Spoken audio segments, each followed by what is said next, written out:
ይብለኩም ለሃ በስመ አብ ወወልድ ወመንፈስ ቅዱስ አሐዱ አምላክ አሜን። በስመ አብ ወወልድ ወመንፈስ ቅዱስ አሐዱ አምላክ አሜን።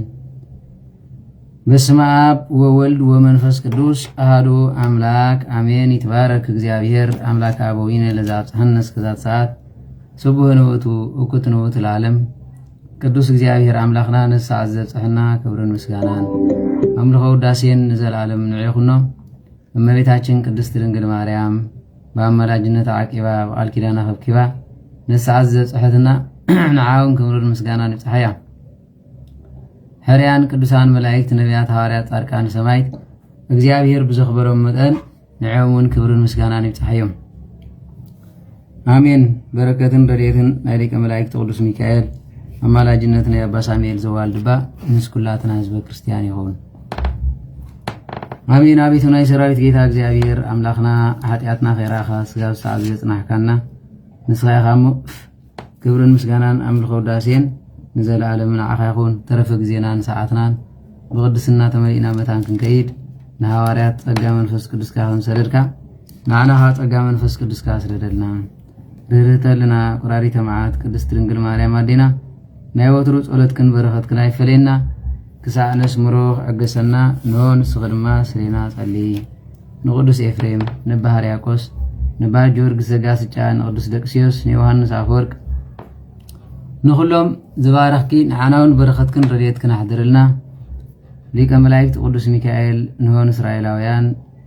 ባሕሪ ከም ዘሰገርካዮም ንዓና ድማ ካብ መከራን ካብ ሽግርን እንሆ ካብ ዘለናዮ ክፉእ ዘመን ናብ ንስሓ ህይወት ንዓድናውን ብሰላም ክንምለስ ናብ ንኽእለሉ መንገዲ ኣሰጋግረና በረከትን ረድኤትን ናይ አባ ሳሙኤል ዘዋልድባ ምስ ኩላትና ይኹን በቃል ኪዳኖም እግዚአብሔር ይሓልወና። አቡነ ዘበሰማያት አሜን። አቡነ ዘበሰማያት ይትቀደስ ስምከ ትምጻእ መንግሥትከ ወይኩን ፈቃድከ በከመ በሰማይ ከማሁ በምድር ሲሳይነ ዝበለጥና ሀበነ የመይድግ ለነ አበሳነ ወጌጋየነ ከመ ንሕነኒ ንህድግ ለዘአበሰ ለነ ኢታብአነ እግዚኦ ውስተ መልሱት አላ አድኅነነ ወባልሐነ ኩሉ እኩይ እስመ ዚአከ ይእቲ መንግሥት ኃይል ወስብሐት ለዓለሙ ወለዓለም አሜን። በሰላመ ቅዱስ ገብርኤል መልአክ ወእግዝእትየ ማርያም ሰላም ለኪ ድንግል በልናች ወድንግል በስጋች እመ እግዚአብሔር ጸሎት ሰላም ለኪ ብሩክት አንቲ እምአንስት ወብሩክ ፍሬ ከርሥኪ ተፈሥሒ ፍስሕት ማርያም ለተጸጋ እግዚአብሔር ምስለኪ ሰአሊ ወጸሊ ምህረት ወንቲያነ አበ ፍቁር ወልድኪ ኢየሱስ ክርስቶስ ከመ ይስረይ ለነ ኃጣውኢነ ተማይጸነ ብቺ አሜን። ናይ ክርስቶስ ቤተሰብ አፍቀርቲ ቅድስት ድንግል ማርያም አዴና አመሰረት ነቢያት ሐዋርያት ታነጽኩም ደቂ ዓዶም ንቅዱሳን አዕይንተ እግዚአብሔር አቦታተይ ካህናት ናይ ምስጢር ተላእኽቲ ኣሕዋተይ ዲያቆናት በ40 በ80 ውልድነት እግዚአብሔር ተቀቢልኩም ተስፋ መንግሥተ ሰማያት ጽበይ በሙሉኹም ህዝበ ክርስቲያን ፍጹም ሰላም እግዚአብሔር ምስ ኩላትኩም ይኹን። ከመይ ሓዲርኩም ከመይ አርፊድኩም ከመይ ውዒልኩም ገሊኦም ከዓ ከመይ ኣምሲኹም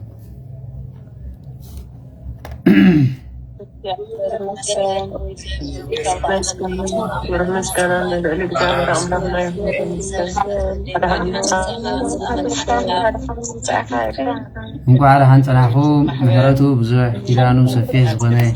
እግዚአብሔር አምላኽና ኃጢአትና ኸይራየ ነሰዓት ዘብጽሕና ንዕኡ ክብርን ምስጋናን አምልኾን ውዳሴን ንዘለዓለም ይኹኖ። ሕራይ እግዚአብሔር ፈቲን ፈቂዱን ነሰዓት ዘጽንሕና እሱ ስለ ዝኾነ ሎም መዓልቲ ድማ ከም ፍቓድ አምላኽ ተራኺብና ኣለና ማለት እዩ። ናይቲ ማሊ ዝነበረ ኣርእስትና ጽቡቕ ዝተንከፈ ንኹሉናኻ መሃር ብዝኸውን ቃል ንሆ ካብ ሮሜ ምዕራፍ 7 ዘሎ ቃል አነ ብስጋይ ሰናይ ነገር ከም ዘይብለይ ይፈልጥ ዝብል ትምህርቲ ወሲድና ንመሃር ነርና ማለት እዩ። ስለዚ ሐዋርያ ብርሃን ዓለም ቅዱስ ጳውሎስ ነዚ ዝበለሉ ምኽንያት ነገደ ዘርኡ ቆፂሩ ብኡ ዝመፀ ሽግር ተረዲዩ ብመንፈሳውነት ድማ እንሆ መንፈሳውን ስጋውን ነገር ፈሊዩ ስለ ዝፈለጠ እዩ። ሎሚ ግን ኩላትና ኣብ ነፍስና ሽግር ዘለና አይንመስልን ክንዛረብ ተበልና ጻድቃን ነቲ ሓደ ክነዋርዶ ተኸልና ሊቃውንቲ ኢና ንመስል ማለት እዩ። ስለዚ ቤተክርስቲያን ይጓጋገዝ መንግስቲ ወይ ድማ ሓደ መንግስቲ ደጋፊ ኮይኑ ነንባዕሊ ይቃወም ሓደ ተቃዋሚ ነንባዕሊ ይቃወም። ስለዚ ኣብ ስጋና ሰናይ ነገር የለን ማለት እዩ ለፎ ብመንፈስ ግዳይ ዓቢና ስለዚ ኣነ ዘይደልዮ ዝገብር እንተሃለ ኣነ ዘይኮንኩስ እቲ ንዓይ እንሆ ብውሽጠይ ከምኡ ዘግብረኒ ዘሎ ካልእ ኢሉ ንስኻ ብስጋይ ሰናይ ነገር ከም ዘይብለ ይፈልጥ እየ ስለዚ ከምኡ ዝበለን እንታይ እዩ እንድሕር ተባሂሉ ካብ ነገደ ቢንያም ካብ ነገደ ሮቤል ዝተወልዱ ከመይ ዝመሰሉ ምዃኖም ክዛረብ ከሎ ንርኢ ማለት እዩ ስለዚ ኣብ መንፈሳውነት ወለዲ ታራ ከም ዘለዎም ንርኢ ሎሚ ጥንስቲ ኮይና እንድሕር ብስነ ስርዓት ዘይቲ ብክርስቲያናዊ ህይወት እንድሕር ጥንሳ ዘይትሕሉ ኮይና እቲ ትወልዶ ህፃን ከም ትትሪዮን ከም ትሰምዕን ከም ዝኾነ መጽሓፍቲ ይምስክር ማለት እንኳን እንደ ሰብ እንስሳ ከይተረፈ ማለት እንስሳ ኮሎም ሰብ ድንን እንተይሉ ይስቀለይ አይስቀለን መስለኩም አድግ ዝስቀለ ብዚ ቲክቶክ አይትሪ ከልቢ ሕማቅ ክገብር ዝደሊ ፀይቂ መንዲ መሄርዎ ሰብ ሃገር ስለዚ በዚ ስለዝኾነ እንታይ ዝብል ማለት እዩ ኖ ንእንስሳ እኳ መልአት ኣብ ዝኾነሉ ግዜ ክወልዳልካ እንተደሊኻ ሕብረን ከመይ ከም ዝመስል ናይ ያዕቆብ ታሪክ ሪና ነርና በቀዳማይ ማለት እዩ ስለዚ ናይ ያዕቆብ እንታይ ኢልዎ ነይሩ ነቲ በትርካ ዕሮሮ ግበሮ ጻዕዳን ጸሊምን ግበረሞ ክትለዋ ከለዋ ኖ አቅድሚን ግበረለን ንዑ እንዳራያ ድማ ክወልዳየን ኮይሉ ዝኮ እግዚአብሔር ይሰብ አይኮንኩም ኢልዎ ስለዚ ንስኻትኩምን እንድሕር ክትወልዱ ኮይንኩም በስ ዓዚ እንታይ አሁን ክትወልዱ እንድሕር ተባሂሉ ኣነ ርግፀኛ ይኹዕሰ እንዳራኣኹም እንድሕር ኮይና ጥንስቲ ወሊዳ ምስ ወለደት ትረይና ኣልቶ ትብሎ ማለት እንታይ ምዃኑ ትርጉሙ ይትፈልጠኒ ሜሲ ክብለያ ድሕሪ ምፃእ ኣቢልኻ ሓደ ከዓ ካናባሮ ክብል እዩ ደስ ዝበሎ ተፃዋታይ ከምፂ ተሓደ ከዓ ካካ ተሓደ ዋካ ክብል ማለት እዩ ረስሊን እንዳራኣየ ዝወለደትኻ ጆን ሲና ኦርተን ቢግ ሾው ወዘተረፈ ወዘተረፈ ትርጉሙ ግን እንታይ እንድሕር ተባሂሉ ካሊእ እንድሕር ደራፊት እንዳራኣየት ወሊዳትኻ ወይ ተዋሳይት ብሪትኒ ወዘተረፈ ወዘተረፈ ያክተውፀሉ ማለት እዩ ወይ ደራፊ እንድሕር ኮይኑ አይኮን ክብሎ ይኽእል እዩ ስኒፕ ዶግ ክብሎ ይኽእል እዩ ቱፓክ ተባሂሉ ደስ ዝብለኮ ሰብ ከሎ ቱፓክ ፓፍዳድ ብሪትኒ ሻፒራ ገለመለ ዝበሃላ ስማት የለን አሎ ስለምንታይ ይመስለኩም ንዕኦም እንዳራኣየ ስለ ተዋሳእት እንድሕር ኢኻ ምፂኻ ኢኻ ጆን ሞርተን ወዘተረፈ እንዳበልካ ክተውፅኢኻ ማለት እዩ ስለዚ ሰብ በቲ ዝወዓለሉ ክፍቲ ሒዙ ዝኸይድ እንድሕር ናይ ቅዱሳን ይዕልል ፀኒሕኻ ኣነ ከምዚኣ ክብለ ተክለ ኣልፋ ተክለ ወልድ ተክለ ኣብ ተክለ መንፈስ ቅዱስ ወዘተረፈ ተሓደ ድማ ምፃ ቢለ ፅላለ ማርያም ውዳሴ ማርያም ሃይለ ገብርኤል ክንፈራጉኤል ድሕሪኡ ነዚ ኩሉ ክመፅእ ማለት እዩ መንበረ ስላሴ መንበረ ፀባዖት ጽዮን ወለተ ማርያም ገብረ ኪዳን ዓንደ መስቀል ክብራ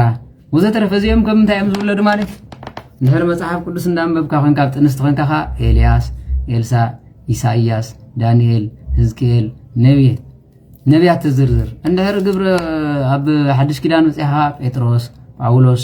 ዝኹሉ ካበይ ዝመጽእ ከካብ ዝወዓልካ እዩ ምስ መን ምውዓል ይሕሸኩም እዩ ናተይ ምርጫ ግን ናተይ ምስ መን ምውዓል ይሕሸኩም ኣነ ኳ ነዚ ምስ ውጉራን ታሪኾም ክነግር ከለኹ ንኣብነት ለማዓንቲ ኣባ ቹሩቤል ዝበሃሉ ኣባ ቹሩቤል እቲ ስሞም ዋላ ኣብይ ሃይል ኣባ ግብረ መንፈስ ቅዱስ ግብረ እግዚአብሔር ሃይሉ ወዘተረፈ ዝብል መንበረ ስላሴ ክንፈራጉኤል ወዘተረፈ ኢና ንርኢ ማለት መንበረ ፀባዖት ፍቅርተ መድሃኒ ዓለም ፍቅርተ ማርያም ብዙሕ ኢኻ ትርኢ ማለት ስለዚ በብዙሕ ዓልካ ኢኻ ትግፍጥ ማለት እዩ ስለዚ ኣነ ክብለኩም ዝደሊ እስራኤላውያን መብዛሕትኡ ስም ከውፅኦ ከሎ ካብ ዘጋጠም ሽግር ነይሩ ማለት እዩ ቤንኦኒ ኢላ ውፅያት ኣለዉ ታቦት ሽግር ታቦት ፅዮን ተማሪኹ ኸይዱ ኣብኡ ዝነበሩ እስራኤላውያን ምስ ተቐተሉ ኣብ መጨረሻ ቤንኦኒ ቢንያም ማለት ኮይ ቢንያም ናታንያሁ ዝበሃል ኣሎ ብዘይ ሓቂ ኣብኡ ዳሉ ያዕቆብ ቀይርሉ እምበር ቤንኦኒ ይበሃል ነይሩ ቤንኦኒ ማለት ድማ ናይ መከራ ዘመን ወዲ መከራ ማለት እዩ ሽግርታም ማለት እዩ ናይ ሽግር ወለዶ ስለዚ ሰላም ኣብ ዝኾነሎም ግዜ ይሁዳ ይብሉ ነይሮም ናይ ሰላም ምድሪ ናይ ሓጎስ ናይ ደስታ ማለት እዩ ቆልዓ ወሊዶም ካልኣይ ደስታ ኢልዎም ዮሴፍ ይብሎ ዮሴፍ ማለት የውሲፍ ማለት እዩ ብቋንቋ ዕብራይት ይወስኽ ማለት እዩ መልክዓን ኣዝያ ብልሓን ርዮም ዮዲት ይብልዋ ነይሮም ዮዲት ማለት ፈላጥ መልክዕና ኤለኒ እዚ ብምሉእ ዳኝነት ጠፊኡ ብዝተወልደሉ ግዜ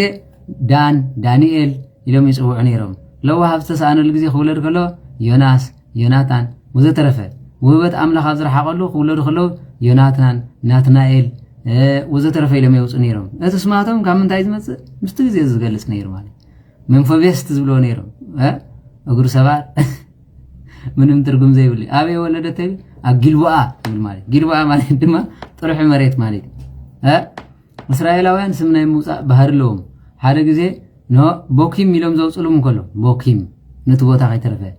نو نافي قوم زبو خيل بوتا سلز نبره بوخيم تباير بوخيم مالي تبار بوكيم يلوب تقرنيا بوخيم مالي سلز بس سلز خانة زو كله ترجو ما سمعت نيرو لهم زولر زلهم كم ينجزي يزجلس مالي ماني فلت أب دام نقرأ من قدهم حانت حفتنا نوي حجزي زفلت قال قندر كباب الله بقدام أي وليدا دويلات اللي مالك كابت زس حق أن نقدر تهالي وليدين دي قلعة قليلاتنا وي وليد كمان دايلك يا لماريام يلاتني من شما يلاتني لماريام مهنياتو نمريتاችን ለሚነስ ለዘወረድኳ ለማርያም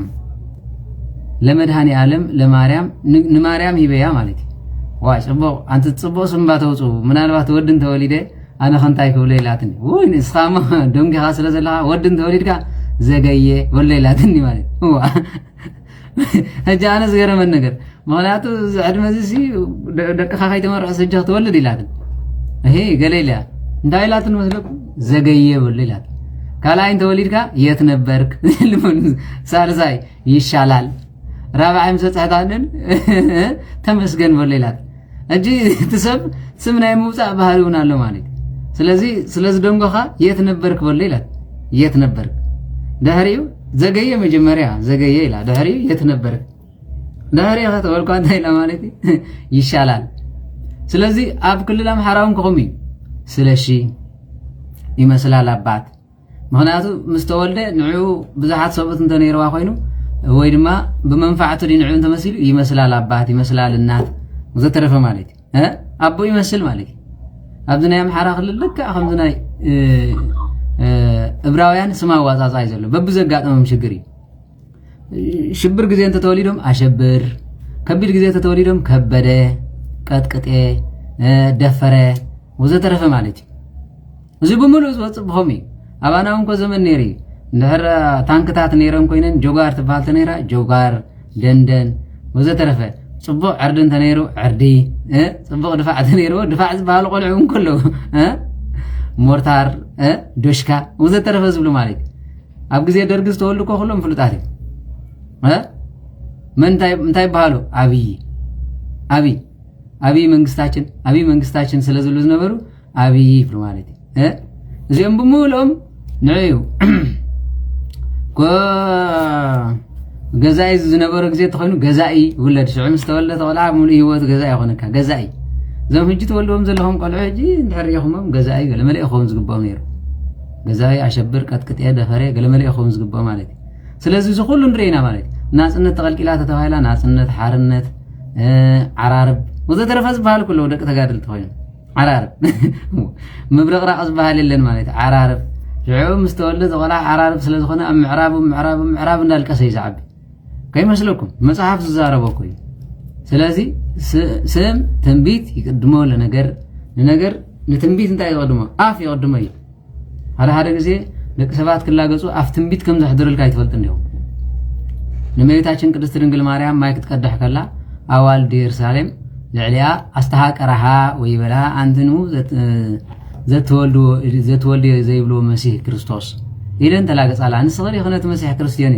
አላ አንበበን መንፈስ ቅዱስ ከመይ ሰሃቃ ከመይ ተናገራ ሰሃቆ ስላቀይ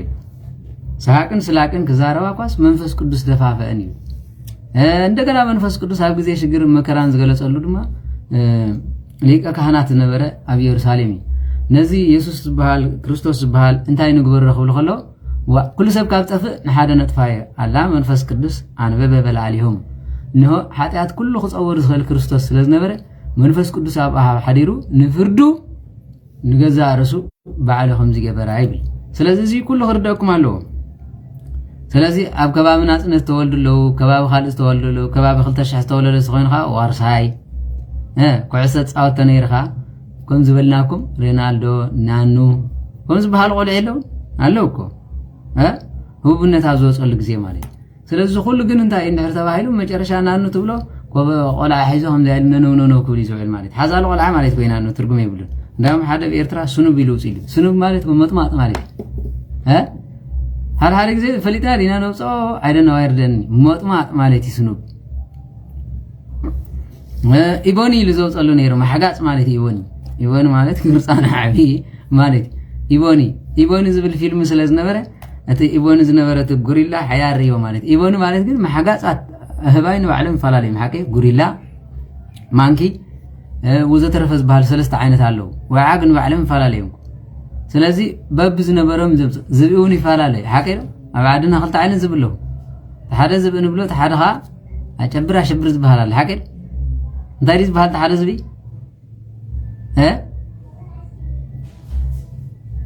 እንታይ ይበሃል መሬት እንጉይ ዝብል ዝብእ እንታይ ይበሃል ኣይትፈልጥዎን ወይ ምስ መኪና ዳንጮር ይበሃል ድሕሪኡ ካልእ ዘይፈልጡ ተኮይኖም ኮረላ ኢሎም ዘውፅኡ ናይ ሰኣኒ ማለት መኪና እያ እታ ኮረላ ትኾን ዘላ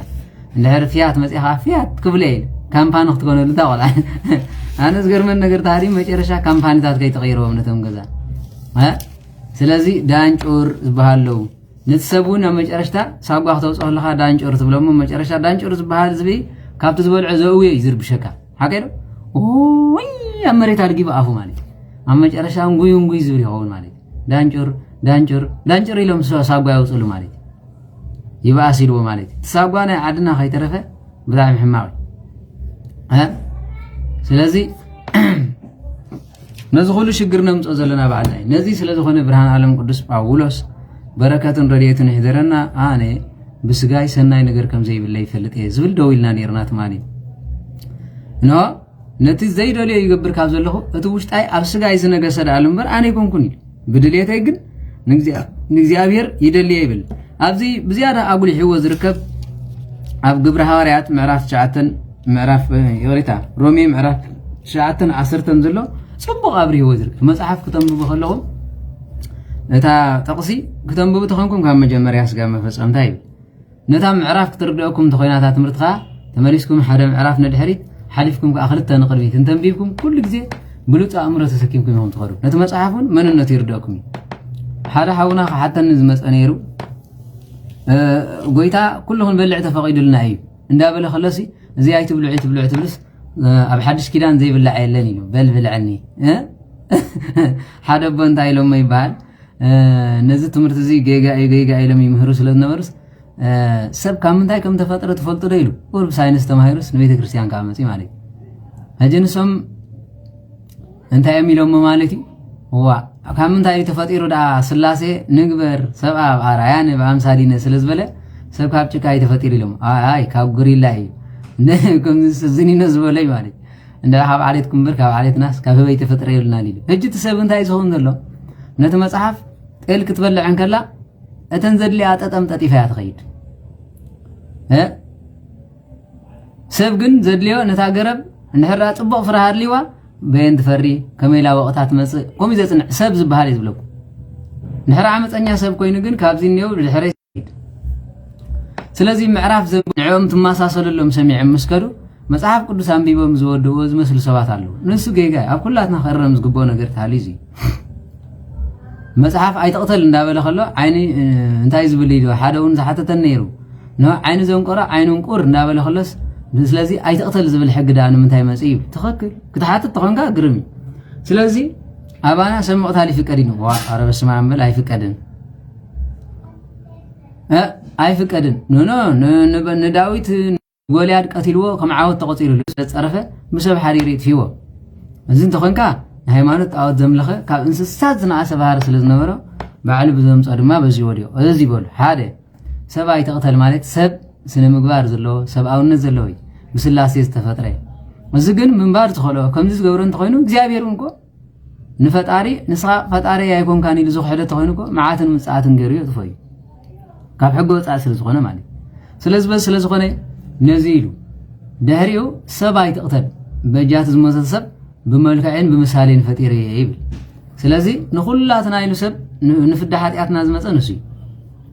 ካብኣ ሓሊፉ ሰብ ዝበሃል ከመን እዩ እንድሕር ተባሂሉ ሰብ ማለት ሰብኣዊ ማለት እዩ ሰብኣውነት ዘለዎ እዩ እንድሕር ስራሕ ሰይጣን ትሰርሕ ኣለኻ እኮ ሰይጣን ኢኻ ትበሃል እምበር ሰብ ኣይበሃልኒ ስለዚ ሰብኣውነት ዘለዎ ብትሕትና ዝኸይድ ብስነ ምግባር ዝማልአ እንሆ ንሰብ ዘይብድል እዚ ሰብ ዝበሃል እንድሕር ኣምፃ ኣቢልካ ንሰብ እንዳዘለፍካ ንኻልእ እንዳበልካ ትኸይድ ኮንካ ኣትሊስት ናይ ሰብ ተፈጥሮ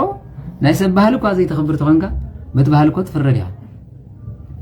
እግዚአብሔር እውን ናይ እግዚአብሔርነቱ ዘይተኽብር ኣብ ቤት መቕደስ መፂኻ ክትዋጥይ ክትጎጥጥ ከለኻ ሰብ ደስ ኣይብሎን መላእክቲ ደስ ኣይብሎን ምድሪ እውን ኣይትውሕጠካ ሃይላ ሃፋቢላ ኣነ ነዚ ሰብ እዚ ኣይቅበሎን ዓፅሚ ኢላ ጠረንጦስ የልካ እያ ተእትወካ ስለዚ እንታይ ኢታስተሃቅሩ ቃሉ ለእግዚአብሔር ንእግዚአብሔር ቃሉ ኣይተቃልሉ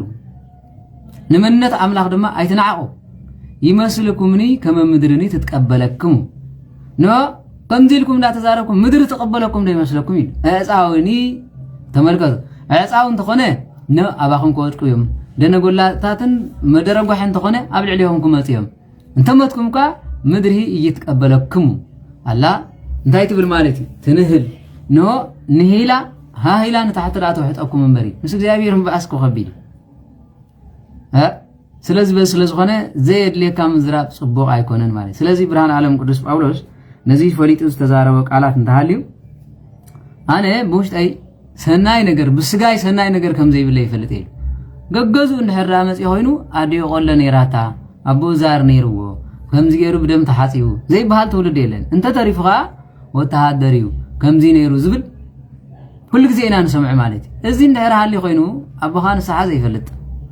ኣዲኻ ቅዱስ ቁርባን ዘይትፈልጥ ተኾንካ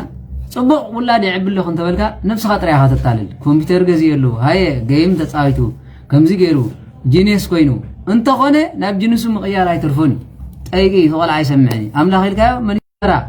ክትበልዑ ከለኹም በስለው ክመሃሩ ከለው ስነ ምግባር መሃርዎም ፅባሕ ከየተዓሰኩም ሃይማኖት እንሆ ስነ ምግባር እዩ ሪኦም ከይኸዱ ክመሃሩ ኢልካ ህፃናት ተሰሪድካዮም እቶም ካህናት ክበኣሱ እቶም ዲያቆናት ክፋለፁ ስለዝሪኦም ዘሎ ኣብቲ ቤት መቕደስ እውን ሽግር ይመፃሉ ስለዚ ንህፃናት ኣዲኦም መን እዮም እንድሕር ተባሂሎም ወለዶም እዮም ወለዶም ስነ ምግባር ተሃልዮም ናይ ስነ ምግባር ህይወት ሒዞም እዮም ዝኸዱ ገለገለ ሰብ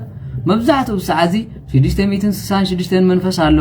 ክመፅ እዩ እንደገና ድማ ህፃናት ኣብዚ ክንዕብዮም ፅቡቕ ኣይኮነን ስለዚ ንኣፍሪቃ ምውሳድ እምበር ወዘተረፈ ዝብል ስነ ሓሳብ ሪኢኻ ትኸይድ ኢኻ ኣይ ፅቡቕ ኮይኑ ኣፍሪቃ ምውሳድ ንከምዚ ኢልካ ምሕሳብካ ግን ካብ ሰይጣን ተሃድሙ ዘለኹም ዶ ይመስለኩም ኣብ ኣፍሪቃ ኣይኮነን ሰብ ዝቃተል ዘሎ እዚ ኩሉ ዝግበር ዘሎ ሓጢኣት ኣብ ኩሉ ዓለም ኣሎ መልክዑ ዝቕይር ኣብ ኤውሮጳ ዘሎ ሰይጣንን ኣብ ኣፍሪቃ ዘሎ ሰይጣንን በበይኒ ከመይ እቲ ሕብረተሰብ ብዝበፅሖ እዩ ዝገዝኦ ሰይጣን ኣብ ፍልስፍና ዝነብር ተኮይኑ ህልም ብዝበለ ከምቲ ቅዱስ ዳዊት ዘሎ እንሆ ዓሻ ሰብ ብልቡ ኣምላኽ የለን ይብል ጨርሽ ጠቕሊሉ ኣምላኽ የለና ምብላዕ ዝበፅሐ ኣብ ኣፍሪቃ እንተኮይኑ ከዓ ኣምላኽ የለን ኣይኮነን ከም በዓል ናይጀርያ ኣፍሪቃ እንተሪኢኻ ይኾንካ ቮዶ ዝበሃል መንፈስ ኣለዎ ሳዕሪ ገይሮም ኣብ ርእሶም ደም እንዳሓፀቡ ከምዚ እንዳገበሩ ይኸዱ ኣባና እውን ከምኡ ኣሎ ፍሑኽ እንዳበለ ዝኣቶ ስለዚ እዚ ብምሉእ እኮ ሳዕቤን ኣለዎ ንፅባሕ እንተኸይዶም ኮይኖም ሪቹዋሊስት ይኸውን ኣብ ዓዲ ከሎ ዛሬ ውቅብ ነይሩ ውቃቤ ይገብር ነይሩ ይሓርደሉ ፅባሕና ኻ ይሓርደካ ኮላሊትካ ይሸጠካ እንታይ ዝብል ናይጀሪያን ኪድናፒንግ ዝብል ፊልም ዝሰርሕዎ ኣለዎም ብጣዕሚ ዘዕፍር ማለት እዩ ኩሊት ዝሸጡ ኣብ በረኻ ምስ ኣሜሪካውያን ተሓባቢሮም ናይጀርያውያን ሓደ ወሉ ናይ መጨረሻ ካልኣይ ድማ ን150 ናይጀርያውያን ኣብ በረኻ ሰሪሖም ማህፀንን ዝተኻረይዎን ኣለዉ ማህፀን ክራይ ዝበሃል ሰሚዕኹም ትፈልጡ ዶ ክራይ ማህፀን ዝበሃል ወምብሬንትስ ዝብል ሪኢኹም ሰሚዕኹም ትፈልጡ ይትፈልጡን ኣይትፈልጡን ወጅት ዘለኹም ዓለም ዘይምፍላጥኩም እኮ ትሽግር ዘሎ እንታይ ይመስለኩም ስጋብ ሕጂ ኤርትራዊ ደንጎላ እዩ ዝዳራበ ዘሎ ብመንፈሳውነት በሉ ብገለ ሰይጣን ግን ኣበይ በፂሕ ደቀኹም ግን ይፈልጡ እዮም ኣብዚኣ ዘሎ ቆልዓ ኣብ ኢማራት እንታይ ከም ዝግበር ወርቂ ካበይ ከም ዝመፅእ ከመይ ገይሮም ከም ዘምፅዎ ኮኬንስ ከመይ ገይሮም ከም ዝሸጡ ሞባይል ገይሩ ይፈልጡ ክንደይ ኣታውሎ እዚ ትሪኦ ዘለኻ ሚልዮነር ኢሉ ወዲ 9 ዓመት ከመይ ጌርካ ፈሊጥካዮ እዚ ኮኬን ይሸይጥ ሓሽሽ ማለት እዩ ከመይ ገይሩ የምፅእ መስለካ ኢሉ ኣብ ኣፍሪቃ ዕብየ ኢሉ እዚ ቆልዓ እዚ እሙሩ እንታይ ዝኸውን ሚልዮነር ክኸውን ትኮይኑ ንሳ እቲ ትህብዎም ዘለኹም ሞባይል امرؤهم انتي بريزو مخير الله ايردوكم الله سلازي كراي ما حصن زبحال كمين دحريتكم ني صعادو ابتي زخف درجه زبصحو هيوت بفلاي اب ساينس تمرمر زلو نو اب افريكا اب برخا بزح غزاوتلهم اوغندا اب كينيا اب جانجل زبحال بحبو زنبرو بيت الله نتهم حصانات دقه 15 دقه 10 عامات مسكونو سريقهم يوصلوا مسوسدوم اب عبي اب بيرو اب تشيلي اب اسياون بزح موتا مالتي ندحريكم هونكم كوتريو ندحر تدلي خوينكم جرين اريا زبل ويدما ابتي نتفليكس زمصو زلو بعلقنا مጨረሻ ይብሉን ዓለም አበይ በደረጃ ሀምዝ ወصحት ስለዚህ በዚህ በሉ ኣብ ናይጄሪያ ዝነበራ ግን ተንቴ ሰዓት ተታሕዘኔን ተን ሰብዓይ ተረኽባን ተን ሱሳይ ቅሪታ 150 ናዋልድ ኮስደን ከሎ ሓደ ጻዕዳ ንብሙልአን ዘሩ ገሪ ይወልደን ማለት ምስተወልዱ ነቶም ቆልዑ እንታይ ገብሮም አቦርሽን ይገብሮም ባዕሊ ዕብዮም ምስ ዓበይቶም ደቁ 150 ቆልዑ ነው كم رديت كم حاله انت يزبال بلون مزراون كو بتاعم زحفري انت يغيروا مالتي نتم قلعه نو نساتن كوم غيرن خولدا شحن $500 كخفلا مالتي سغاب 3000 زخفلاون الله $3000 كخفلا سغاب 6 سغاب 7 ورحي اما صنن كعقرو دحري ابورشن غيرو ماوصيوم بعلم تم قلعه خابيوم نتم قلعه مسعابي دما كابصاننتهم مايكروچيبس يشكعم دحريو كمزي بعل واغنر زبحال زنبرونا روسيا نو مافيا زنبر اكيب تواغا سراويت زغبرو اب افريكا تواغا سراويت كونو بمولهم بدينه ግን ደቀ ሓደ ሰባይ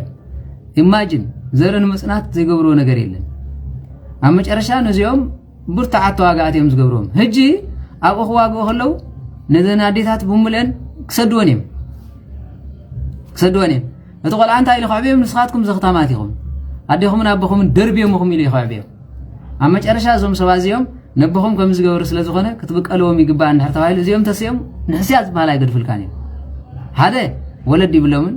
ካልኣይ ባህሊ ይብሎምን ሳልሳይ ድማ ከም ሕብረተሰብ ጭካን እንዳተማሃርዮም ከዓብዩ ኣብ መጨረሻ ንዕኦም ነቶም ህፃናት ታይም ዝገብሩኦም ተተባሂልኩም ጌም እንድሕር ዳ ሓደ ሳይለንሰር ጥይት ከመይ ጌርካ ይትኮስ ካራተ ከመይ ጌርካ ትመሃር وزترف سلازمصوم ام مጨረሻ ውል ኣብ ታይዋን ዘለው ተዋጋአት ሰራዊትኮ ኮም ገይሮም ይመሓብዮም አሜሪካ ዝፈርሕዎም ዋግነር ዝበሃል ተዋጋአት ዝነበሩ ኣብ ሩሲያውን ኮ ንዕኦም እዮም ኣብ ጀርመንን ተሪኹም ኮንኩም 3000 ህፃናት ነው ኣብርሽን ገይሮም ዘዕብዮም ኮነ እዚኦም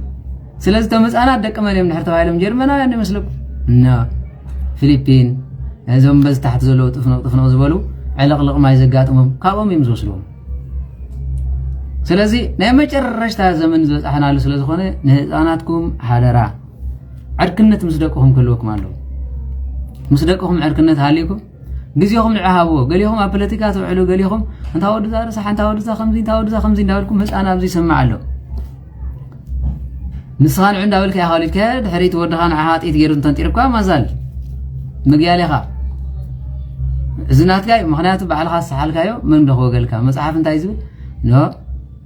እሾኽ እንተረገጽካዮ ወቃምር ነቲ እሾኽ ኣይኮነን ዝሕመ ማለት ስለዚህ ናብ እምኒ ተወደቕካ ነቲ እምኒ ደይውድቕ ይመስለካ ወይስ ንዓኻ እምኒ ተወደቐካ ይሃሴካ እንተወደቕካ ይሃሴካ ስለዚህ ትተዕብየ ዘለኻ ውላድ ንዓኻ ሽግር ይኸምፀልካ ስለዚህ እዚ ኩሉ ዘጋጥም ዘሎ ንዚ ካልኣይ ድማ ንባዕሎም ካ ማለት ንባዕሎም ኤነርጂ ናይ ሙሳድ ዲኤንኤ ናይ ሙሳድ ምስ ዲኤንኤ ናቶም ናይ ምውሃድ ባህሪ ዝወፅሕሉ እንተሃሊ ሳይንቲስት እዮም መብዛሕትኦም ህፃናት ኣብ በዓል ኣውስትራልያ ኣብ በዓል ካናዳ ኣብ በዓል ኣሜሪካ ካብ ቤት ትምህርቲ ይስረቑ ንምንታይ ይስረቑ ናበይ ኸዱ ዞም ህፃናት እዚ ስለዚ እዚኦም ክስረቑ ከለዉ ናበይ ይኸዱ ሓደ ሪቹዋሊስት ኣለዉ ከም ዝበልክኹም ህፃናት ዝግብሩ ንሰይጣን እንታይ ዝብሎም ማለት ካብ ክርስቲያን ወገን ከምዚ እንተሓሪድካለይ ከምዚ ሃብቲ ክበካ እዩ ዝብል ሰይጣን ኣሎ ነዚኦም ስለ ዝኾኑ ኣብ በዓል ካናዳ ቆልዓ ካብ ኢድካ ይትፈልየን ሓቀይ ከምዚ ጌርካ ኢኻ ሒዝካ ትኸይድ ኣብ እስራኤል ኳ ድሓኒ እምድላይ ትፅወት እዩ ዝብል ኣብ በዓል ኤውሮጳኹም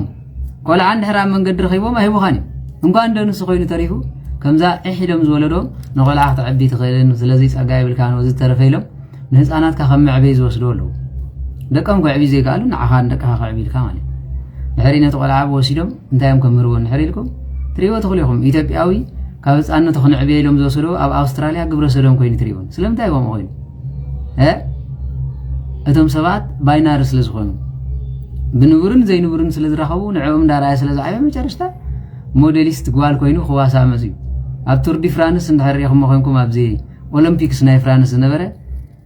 መጨረሽታ ኣብ ቦክሲን ዝጋጠሙ ዝነበሩ እቲ ሓደ ጓል ነይሩ ወዲ ነይሩ ናብ ጓል ዝተቐየረ እታ ጓል ከዓ ነይራ ድሕሪም ጻቢሉ ደርዕም ኣቢላ ጉልበቱ ናይ ወዲ እታ ጓል ትጋጠሙ ዘላ ኣምስያ ሂብ ምስ ገረፋ ንመጀመርያ ግዜ ከምዚ ዓይነት ጓል ኣንስተይቲ ሓያሪ ይፍልጥ ኢላ ነቲ ወዲ ተባዕታይ ዝነበረ ጓል ኣንስተይቲ ኢላት ስለዚ ንሱ ክጋጠም ከሎ ሪኢኹም ኢኹም ኣይረኣኹምዎን ኣብ ዜና ምዃኑ እንታይ ክትርኢ ሞኒካ ክትርኢ እናባዓልኩም እንታይ ሽግር ሓደ ስዲ ቆልዓ እውን ኣሎ መን እዩ ዝበሃል ማዕበያ ዝበደሎ ዝመስል ሓሊፉ ዝፅርፍ ደቂቕ ዝበለ ቆልዓ ፀጉሩ ነዊሕ ዝበለ ዳዊት ደም ዝብሎ ዝነበሩ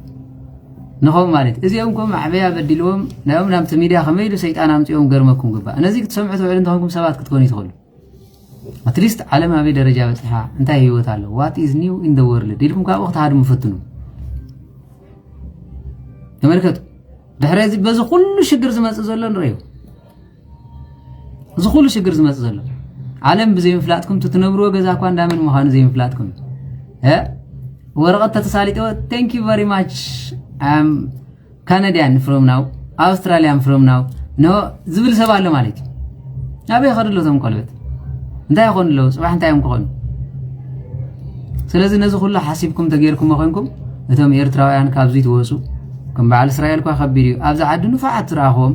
ኣብ እስራኤል እዞም ናታንያ ዝበሃሉ ዓዲ እዮም መከራ በዚሖም እቶም ወለዶም ነቶም ህፃናት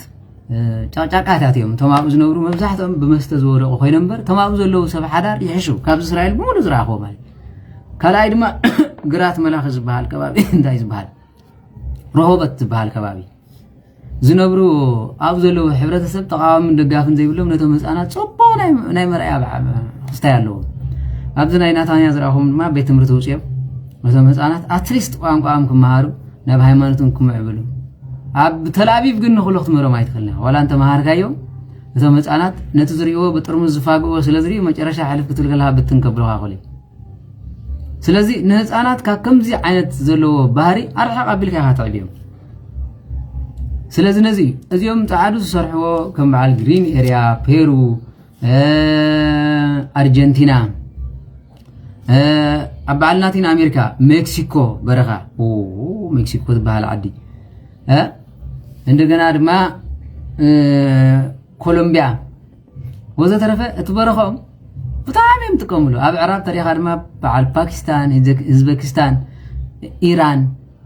እዚኦም ትሪእዎም ዘለኹ ንህፃናት ነበርካ ዝወስዱ እዮም ዘይንብር ዝምህሩ በዓል ታይዋን ቻይና እንተሪእኹሞም መብዛሕትኦም ሰራዊት ናይ ቻይናን ታይዋንን እንድሕሪእኹሞም ደም ናይ ኮብራ መርዚ ዝተሓወሶ ንምስታይ በቂዩ መፅሓፍ ቅዱስ ኣብኦም ዝበለ ይፍፀም ኣሎ ማለት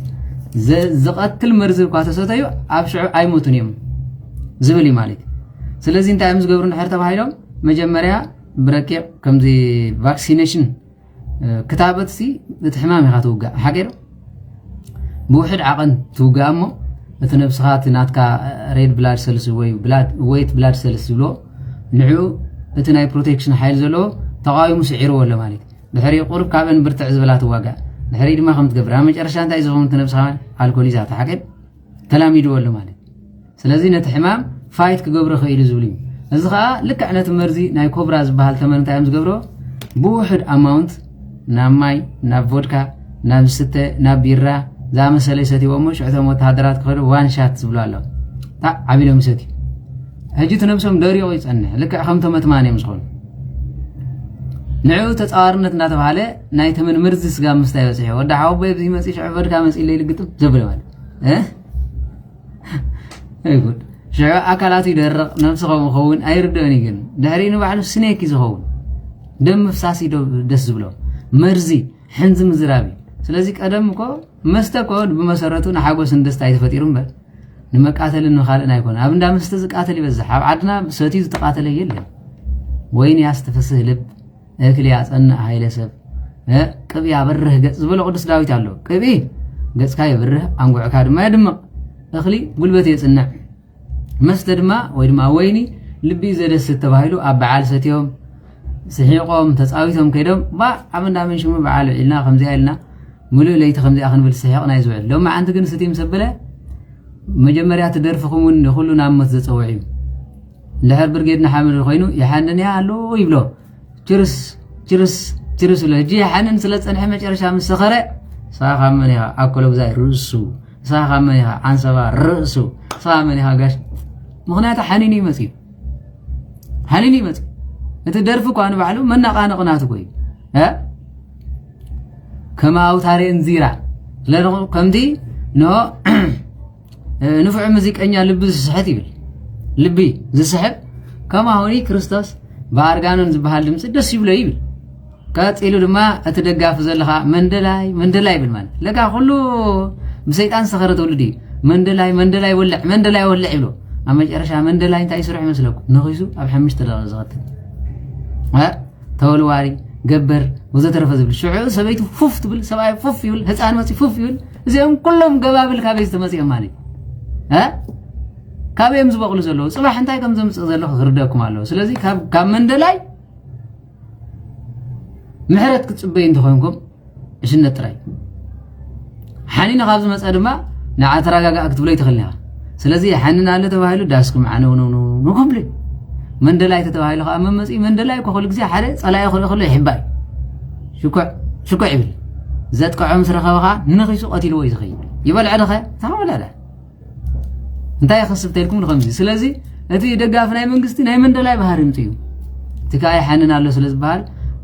معبل كوينو نخلو خالد تريو سلازي كل بحر زي كل سمات اقداس نيرودو نحونتي لتزخير كن نتسزرخو وسب نمنتاي كوم تغبر تتلو بحاوس بدستا مسا سلازي نزي بحر زي كمان كنت قوم يغباني ها سلازي اذا كله بحري نيشتو يمسلكم هون نبر ابغزانا كن عبي بسلاح قدفي بسغاي سناي ነገር ከም ዘይብለ ይፈልጥ ይኮይ መቸም ኩሉ ሀገር ፈቲ አነ እርግጠኛ እስክተም ሀገርኩም ትፈቱ ሓደ ጻሐፍ አነሲ እነተም ትግራይ ንትግራይ አደይ ፈቱ አያት ብሎ ሓደ ጻሐፍ ተም ኤርትራ ትፈቱሃ አነ ኤርትራ ሀገር ብልበይ ፈቱ አይበል ንሕር ዘይት ፈቱ አግድፍ መስገ ጻሐፍ ሁን ሪየኩም ኢና ንሕር ፈቱ ዋኸንኩም አነ ሀገሬ ባዝ መጸኒ ፈቱ አይዝብል እንተሊ أنتم تقارون كم؟ أنا تقرأ عدي فتي ولا عدا هذا يطلعي أبو أنا هذا غيب تقبوا فتوى أبو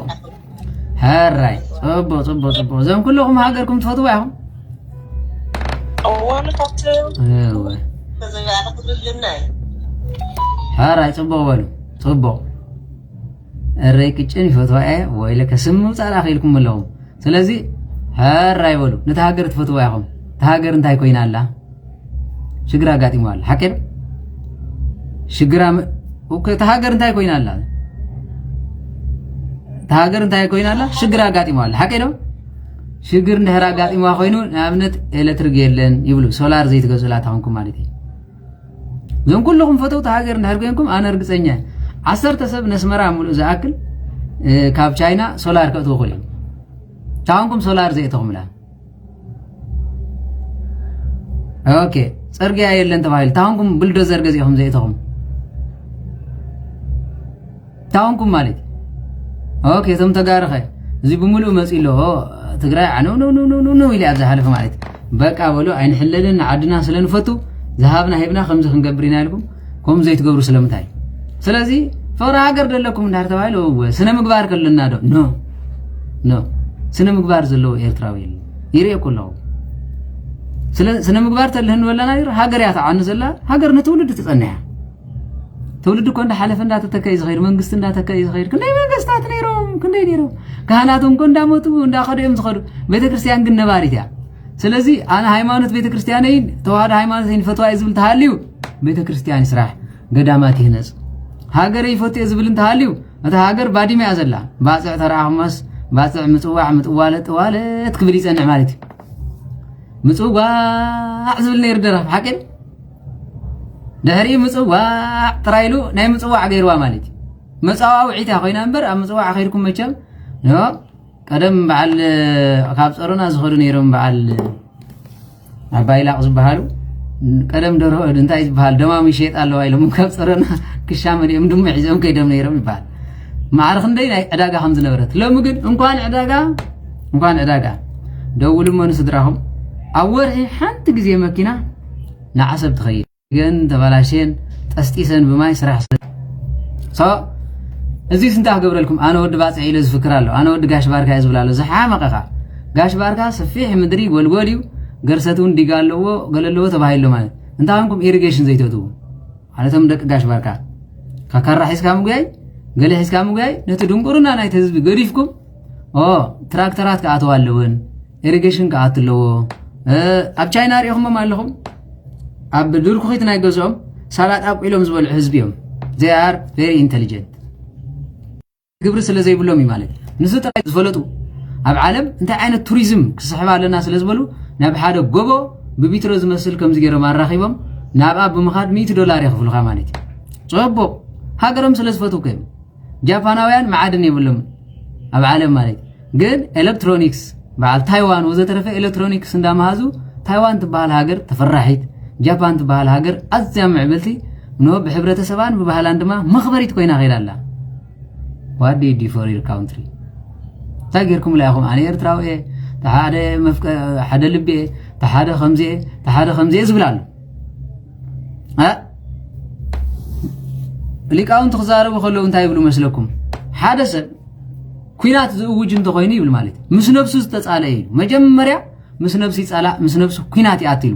ምስተባሳጨ ጎረቤት ይባሳጭሉ ድሕሪ ጎረቤቱ ቤተክርስቲያን ድሕሪ ድማ ሓላፊ ድሕሪ ድማ ወደ ሃገር ይባልዓ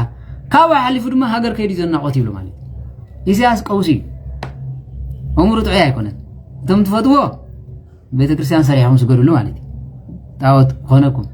ንሱ ግን ቀውሲ ሓደ ነፍሱን ዝፈት ይኮነን ማለት ምሱ ዝነበረ ሕብረተሰብ ምሳኻ ዝዕልል ዝነበረ 30 ዓመት ምሳኻ ዝበክ ዝነበረ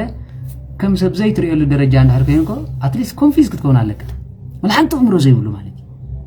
30 ዓመት ምሳኻ ሕማቕን ጽቡቕን ዝረኣየ ሰብ ታሲሩ ክነብር ከሎ ዋት ኤቨር ገበን ይሃልዎ ፈጣሪ ኳን ፍጥረቱ ሲኦል ኣትዮም ኢሉ ስቕ ዝብል ኣምላኽ ኣይኮነን ኣብ ምድሩን ተበደለው ኳሲ ንመላእክት ስለኦም ኣማሉድ ይብል ንጻድቃን ስለኦም ኣማሉድ ይብል ንነቢያት ስለኦም ተነበይ ይብል ንሐዋርያት ስለኦም ስበኹ بسم أبن ولدن منفس قدس نابا يامصوم يل فطاري طاوت زملخ سبات تحليون إذا سبزي قرب يفلت نيريو كم زي قبر يلوم أنا نتقومم كبلوكا ناب أسر بيت كيدوم كابم زمهار ونقر علو أنا أبز عالم أسر بيت كتر يخلها ناي چاينا أسر بيت يونيفرسيتي زمرق لو ناي إسرائيل أسر بيت يونيفرسيتي زمرق لو أتليست خال أنت زي قبرو أبت أسر بيت زلو خوينم تمرتن نتولد حلف يزقبا بس قبرو أوكي بس زلو هيوت كن كم زقبريهم أبكال هاجر دما سنة أبب تماهيرهم نو أسرات كوينو مالت سنة أبب مستمارو نتفرعاتهم ما كم زيز مسؤول أسرات زنبريهم تبايلهم أبت أسر بيت كوينو مصدرهم من عليهم نتهاجر دما أما عبيلهم زنبر سبات الله كونستراكشن صرحو ناي چايناويان أب أفريقيا أب إسيا أب إيرترا أب إثيوبيا صرحو چايناويان أب عدم زي ربحو كمارج زنبرو نحاشش زنبريهم منقستقن نخلت عامت نسلست عامت أسر بيت يتوما سلت أنا هيبو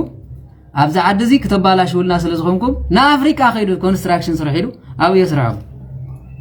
نعوم زم حدروهم دما مهورات عمتيو وأمرو ما بلحو نهاجرون تاي درجة بصحوالو مالك أبير تراجل أنت تعاسيرو مقبي خلكل أيري خلكل صحاي خلكل صدرو يخلكل أبو نادين كيريو يخلكل أما جرشا كم سب زي يكونوا خمدون قول لهم يقدروا هرا يرسعوها رسع أيوه يبلغها مالتي نسطر هايكون نحادر أسر زبهال قالوا بحادر أينات وهايبنا سلازتهم ذهابنا خيمسو ولا حنتين قبر لكم أنا خمسيز مسألة علم أبي خمريكم نحرتوا هايلكم أبعدنا تراي سبز قبر يكبر أسر وفرد وسقام يقولون أزيو سلاز بس سلاز خونه أتطورنت منقست تراي كون جميرو مس نفسنا إنا نبأس لنا سبات مس نفسنا سلازي مسنبسوس تبع أساسا نحر حالي حتيات زقبر سلكم مسنبسي زباس ما ترشا مجمريا حتيات مقور يزمسلو دحري يوجن مسألة نفسي سأل دحري نتامسو نابنا زمت تخوين وريو زم زقبر انت حماق معالتو عالكيلو نفسي سألا نتاقوالي سألا تليفون كيجيبو ليلة انست تخوينا سدوديو كم زي تخوينا مساخي كتسألني مش فتو كيف كركل كان نيري جيجدي في له خبلك ذاتس واي كو اب إيرترا نافقت زي بلو كابزيوم زتولدو حزب سلا زخونو امچرشا خزارب خلو اب كندا تقميتو حدا من سي زارب زنبر اندحر حالي مزيوم زبحال بده منبر بحونت زبحال اين راخب بلك خلو ابو انت يخونا صنعوا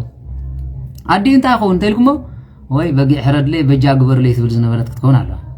ወይ ድማ ሓደ ተጋራ ላይ ኮይኑ ንሓው ዝርሽን ዝነበረ ኾን አለ እንበር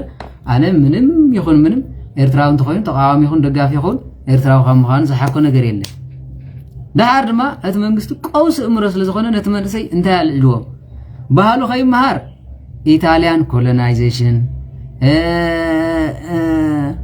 ገለ እንዳተባሃለ ወርልድ ዋር ሰከንድ ፈርስት እንዳበለ ባህሉን ሃይማኖትን ከይማር ካሪክለም ቀይሩ አባላሽ ወጽኒው ሃደ በሉ በዓላት ኽቢሩ ሰብ ከይከብ እዚ ንደቅ ሰባት ድንቁርና ዘምፀዩ ድሕረት ዘምፀይ እንዳተባሃለ ነዚ በለ ትንቢተ ዳዊት ተፈጺሙ ወይቤ ኑር ንውረድ ወንስዓር በዓላት ይሆሙ ንዕሞ በዓላቶም ነጥፍ ይብል እዚ በዓላ የድልን ኢሉ ሚካኤል ገብርኤል ሩፋኤል ኡራኤል እንዳበልኩም ነዚ ሃገር ድኽነት መሪስኩም አይብል ንዕኦም ተኪኡ ግን معالت HIV معالت شكوريا معالت سقطدم معالت سراحتنياتات معالت سنكولان معالت ناصنت معالت عرغاويان معالت دق نستيو مجمار برتاو قلسي مفصام برتاو قالسي نسيلو طرح يكونن برزدينا إسياس بحالون زمن مسي مالتي معالت حسب بارك الله ورا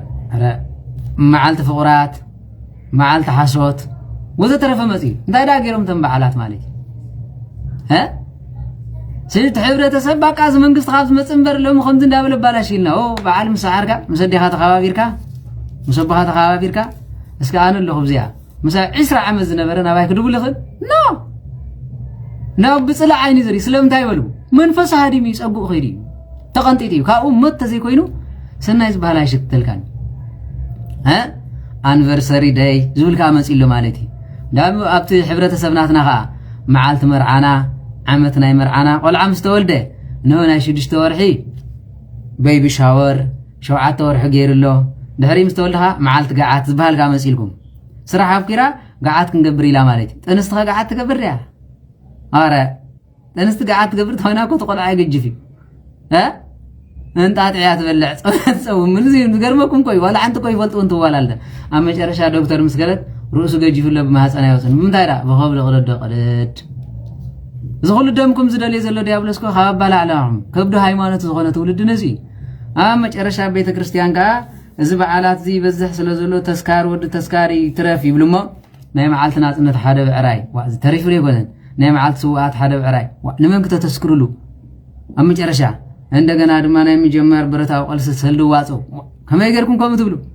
እተም ካህናት እንባዓሎም ከብደም ዘመዶም ኮይኖም ሐጅት በዓል ናይ እግዚአብሔር ተኽብሩ ዘምጽእ እቲ ሰማያት ብርሃን ተከለሉ ዝነበረ ጠፊ ኣብ መጨረሻ ንእግዚአብሔር ረስዕና ነንባዓልና ተራሳስዕና ሓውን ሓፍትን ጠፊ ነዚኦም ብደም እንበር ፍጹም እዚኦም ዘራኽብ ይብልናን ኣብ ምባል ተወጽዩ ዋ ተናዕበ ሰማንበሉ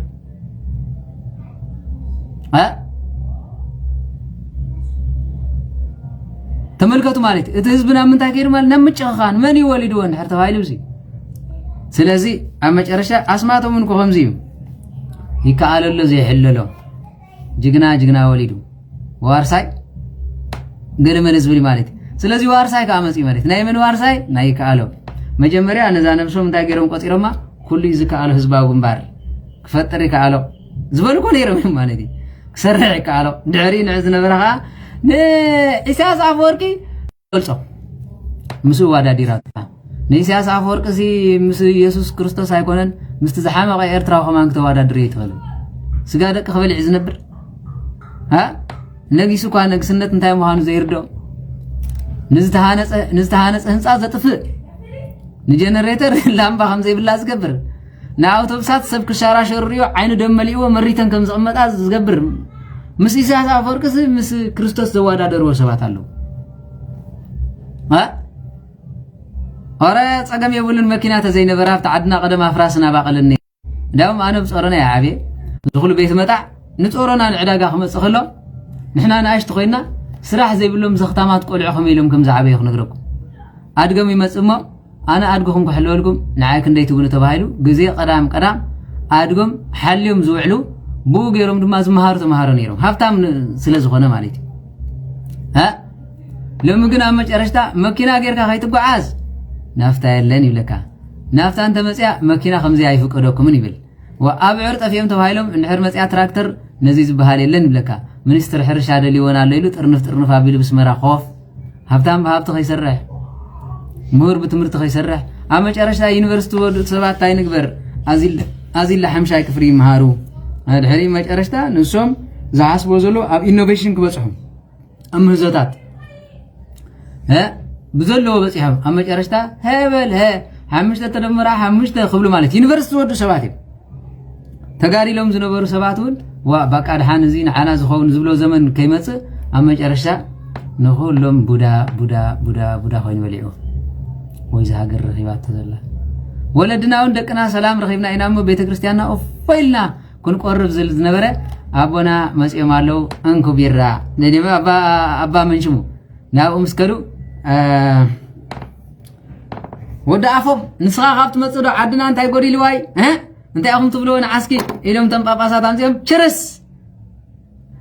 ዳሪው ንሱ ችርስ ምስበለ መጋደልቱ ንሰም ከአ ችርስ ምስበሉ ርዕሰ ሊቃነ ጳጳስ ያስሩ ማለት ሶ they are confused አጸሎት ዘለው መስልኩም አቦታትና ሽዕ መጨረሽታ ባረከኒ አባ ወይ መጨረሽታ በስመ አብ ወወልድ ወመንፈስ ቅዱስ ጳጳሳትና ዓድና ዝገብሮ ይዝነግረኩም ንመንግስትና ንህዝብና ንባርኻልና ንስኹም ካንዑ ገልገል ትኹኑ ይብለኩም شبارع قبركم أب عندكم هاديمكم بتصاحم ما جرشتها هجوالا إسياسيركم سؤال غيره لا أحدكم في زود زرع أخو سورس يرس نتسولي لتفعل مالك ما عرفن ده هي حميم خمسة لو مالك دهري بزين ده تبعله إذا تولدي عقل صيبه شعوت من إسي قل الله خناي صدره قد لي وحق يدللهم صدق يدللهم نبيت كريستيان تخده كهان تقاسات أي وين نتمرت سنبت تخده تمرت سنبت بوليتيكيا هوي نبيت كريستيان يلو تمسه زي عيناتها زي قوامتها زي دغفتها زي خمزي ايلهم نسمو عقل يصوبلو اما جرشان تايل مالت كلهم حسوت كلهم تايتؤمنوا حقو بزحات ابلو من ياري ان سنايات فانو ريهم بزحات نتصدقي من يخرينا يبللو وغزيابير برهان صان صدقخان لاخلنا فانو برهانك وصدقك الا انتو يمرهاني ويساداني بيته مقدسك برهان كان صدق خان لا اخلنا اسرائيلاوያን ኮም عقلهم ጽይቦ ማም ዝነበረ ለጊዜ ሙሴ ተስዩ ነው መሪሕዎም ከይድ ከሎ ዳውን ሙሴውን ከተማ አይተም ይዝብል አምድረ በዳም ሰሰዶ ሙሴ ነው ንስኻስ እንጀራ ደተሳይን ነሪው አምድረ ገበጻ ይختطፈና ዝመጻኻ አቡ ባሮት ምኻን መሐሸና ይዱ ጸላይቶም ርዒዶም ባህር ገሲሞም ንዕም መና ሰማይ እንዳበልዕሲ እነሆ ጉዳቅ ናይ ግብጽ ተመነይ ይብል ማለት ኦይ ካብዝ خفنت ያለ ስለዚህ ዝመርሖም መልአክ ዝመርሖም አምላኽ አቦም እንዳለ ሆነስ ጣዖት ስርሐልና ዝመርሐልና ይለው ኦሆ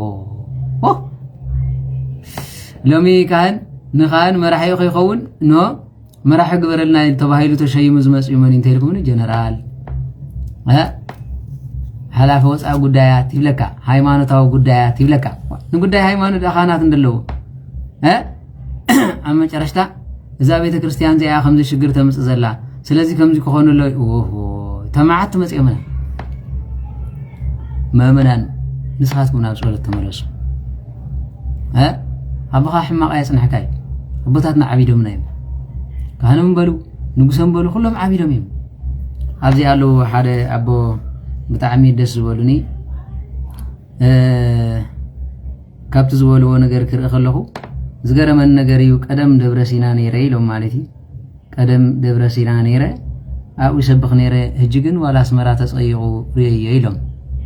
እንታይ ኢሎም መስለኩም ጽንሕሞ ናብዝ መخحፈልኩም ክትሰምዕዎ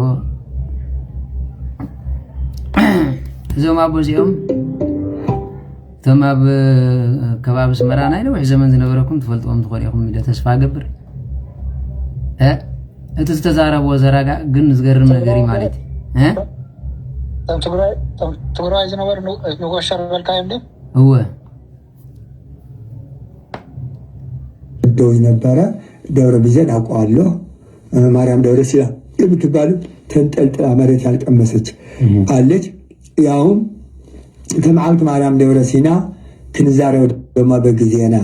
ሰይሰም ኳት ሓጎስና ተመስገን ለና አምላክ ፈጣሪና አበጋብሬ በዓል ጽላላውሎ ንእስ የሰቅለ ይክበልዕ ጥዕናንበር የደሌል ካይካሊ ሚካኤል በዓል ሽምበረኻ ሓልወን ዳድለኻ አሊኻ ንሰውካ ትብሎ ሓደረኻ እያሉ የሚሉትን ነገር ዘፎኑ ራሱ ምስጢር ያዘለ ነበር ኤርትራ። በኋላ ግን ትንሽ በ72 ዓመተ ምህረት ሲሄድ እየከፋ ሲሄድ ግን ተቀየረ አገኘሁት። አስመራ ደለው ዓሸውቲ ገረብ ዝርከብ ዓለቕቲ ደብረ ቢዘን ዘለው ፈለስቲ ከመናዳ ጽሩይ ማይክን ሰቲ ውሕጅ ዳዩ ሰዶም በባሓንቲ እያል አይ የሚል መጣ። በኋላ ልብ በሉ ማለት ልብ በሉ ትንቢት ማለት በኋላ ግን ትንሽ በ72 ዓመተ ምህረት ሲሄድ እየከፋ ሲሄድ ግን ተቀየረ አገኘሁት። አስመራ ደለው ዓሸውቲ ገረብ ዝርከብ ዓለቕቲ ደብረ ቢዘን ዘለው ፈለስቲ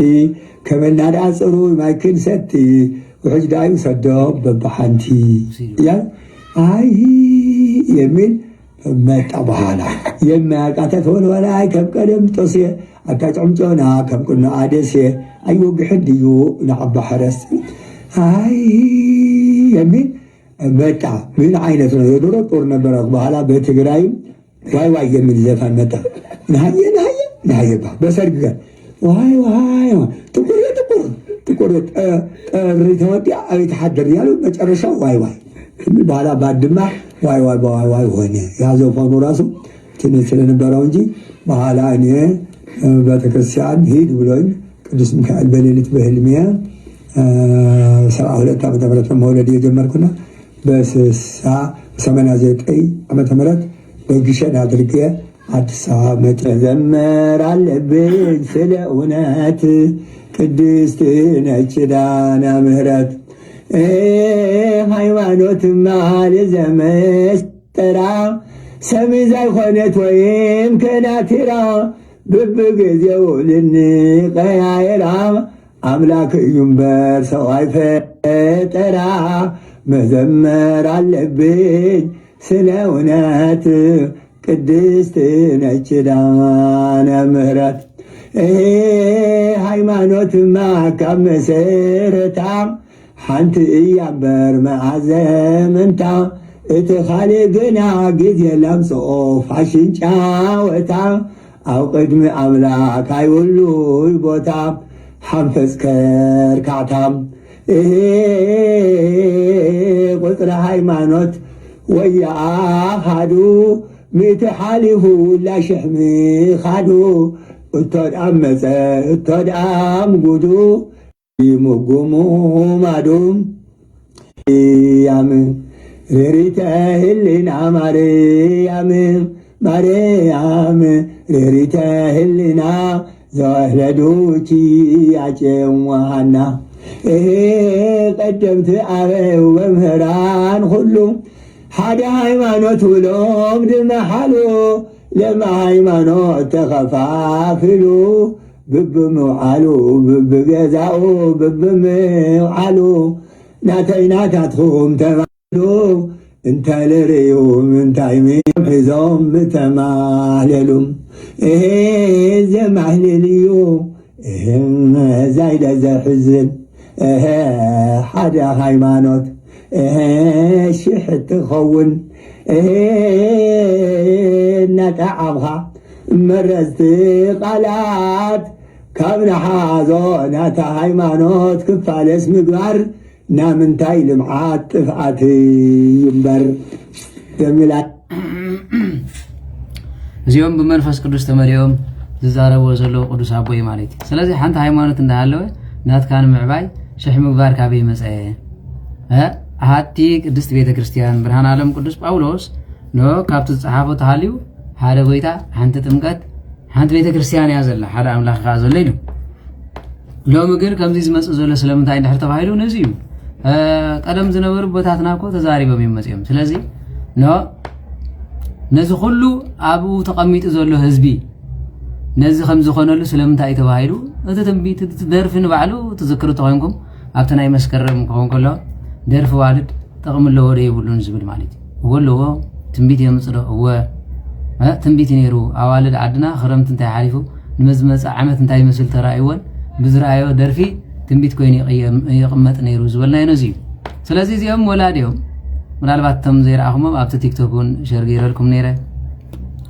ኣዚ ዘገርም ትምህርቲ ዘለዎም ነው ወይ ዝፈልጦም ኣበይ ማለት ስለዚ በትምህርቶምን በአገልግሎቶምን ኣብ ዝኸደው ሕሙማን እንዳፈወሱ ቤተክርስቲያን እንዳሃነጹ እሞድማ ከም ካህን ደሞዝ አይቀበሉ ፈጽሞም ደሞዝ አይቀበሉ ሁሉ ሰብ ዝፈልጦም እዩ ካብ ስመራ ጀሚሮ ዓደቀይሁ ነይሮም ትፈልጦም ተኾንኩም ተምነ ከባቢ ዓደቀይሁ لحريس قابزي كل الأمحارة بيتكريستيان دهانسو እግዚአብሔር ኪድህነ ጸለይ ያብዝበለው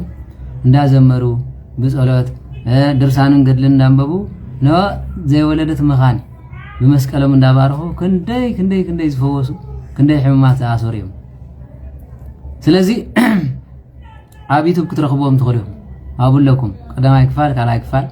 አቡለኩም ማለት ስለዚህ አና ካብቶም አብ ህይወቴም ዝምነዮም አቦታት ካህናት ዝበሃሉ مسمتم تميم أزيم دفس بلوني السوميم مالتي سلازين انت ياخلوكم دلي إذا كل زقات أمن تاين حرت بايلو مسجاي سناي نجار كم زي بلي فلتي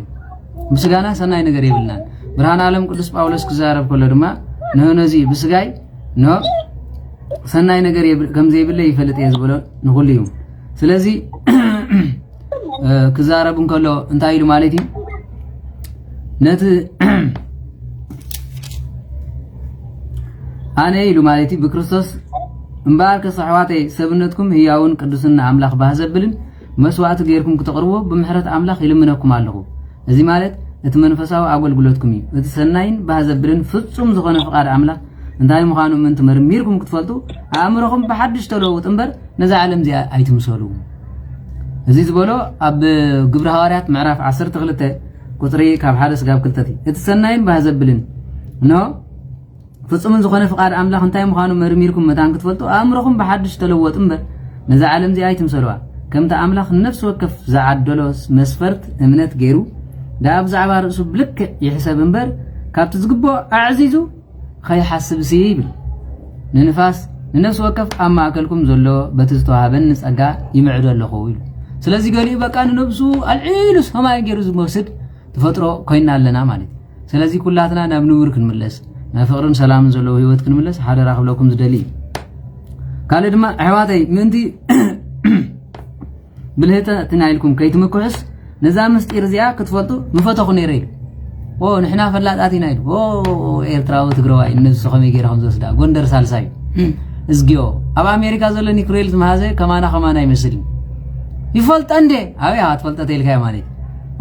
አነ ብለኩም አለ ከማና ሐሳብ ሰቤል ከማና ዕቢ ሰቤልን አንተ ዘይተጠፋ አባና አንተ ያላት ይልኩም ምጽዋት እታ ምጽዋት ነው ያቦታት ነው ዘይተረፈት እንበር ከማና ዕቢ አባለም ከማና የለን ኒክሌር ዝማዘ ናብነት ትራምፕ ዝነዕቆ ማለት بريزيدنت ناتنا ترامب زين يبعال أمريكا عجوجو يقولون يبلون عدمكم مستياتي مسيلوا زلوا نسقن مدربة دام مسيلوا تناتا عجوجو سعيد عنا غيري وصلوا دهري باباساتنا خاطا يبلو مالتي سوريا قالوا ملي هايمانوتهم تفي يلري أتا سوريا بيت كريستيانو مريو إثيوبيا 5 تريوم كم زيك عند إثيوبيا حماق بيت كريستيانو ريحة فلتن كنا عندي سوا ريو بعال جمو بعال جلس بمولو بيت كريستيانو أدراش يمسك ولام صلي خابوت مسألة من فسكاد الدس أبعدنا مخازينهم سيلكم سريحكم لهم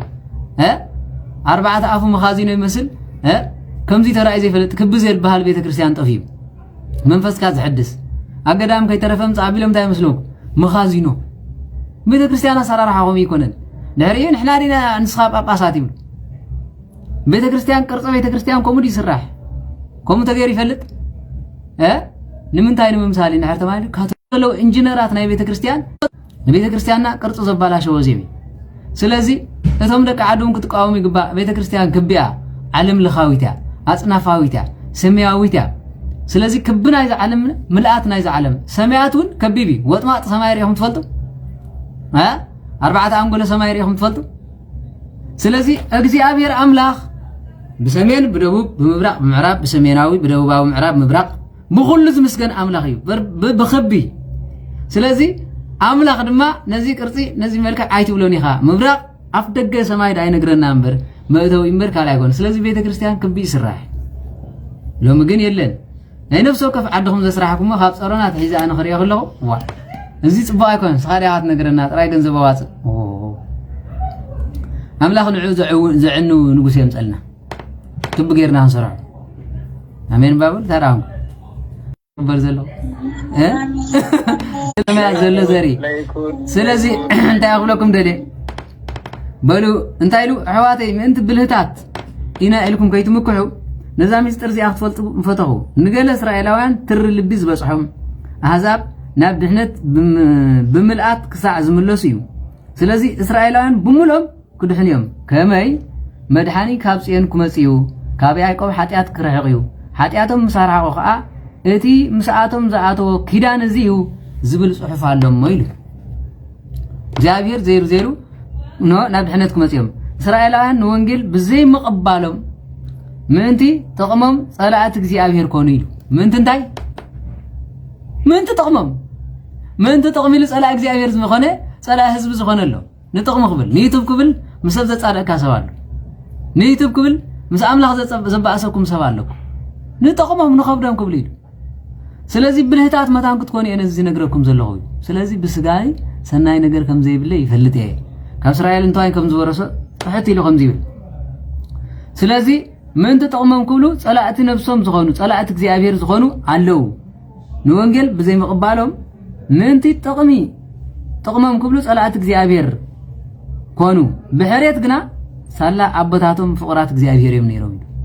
በጸሎት ንስኻትኩም ደቅመን ያው ደቅ አብነ ተክለ ሃይማኖት ገብረ መንፈስ ቅዱስ ደቅ አብነ ዮናስ አብነ ወስጣጢዎስ በትግራይ ዘለኹም ካ ደቅ ባሳሙኤል ዘዋር ደባ አባ معات أبا قبا وزترف خندي يسأل عن الله خندي كنقد دك من يو بعال كده عند دكهم يقوم يبل سلازي سالا عبطاتهم جن فقراتك زي أبي يرمي سالا مني ناس أكيد نابز أنا نفع كوينا نعهم أكيبكم لا سالا سالا عبطاتنا أبو ناس بهال زلمني تكلاي مالد أبو ناس بهال زلمني قبل ما فسك دس أبو ناس بهال زلمني أبنا فيليبوس أبو ناس بهال زلمني أبنا يوستاتيوس أبو ناس بهال زلمني أبنا يوناس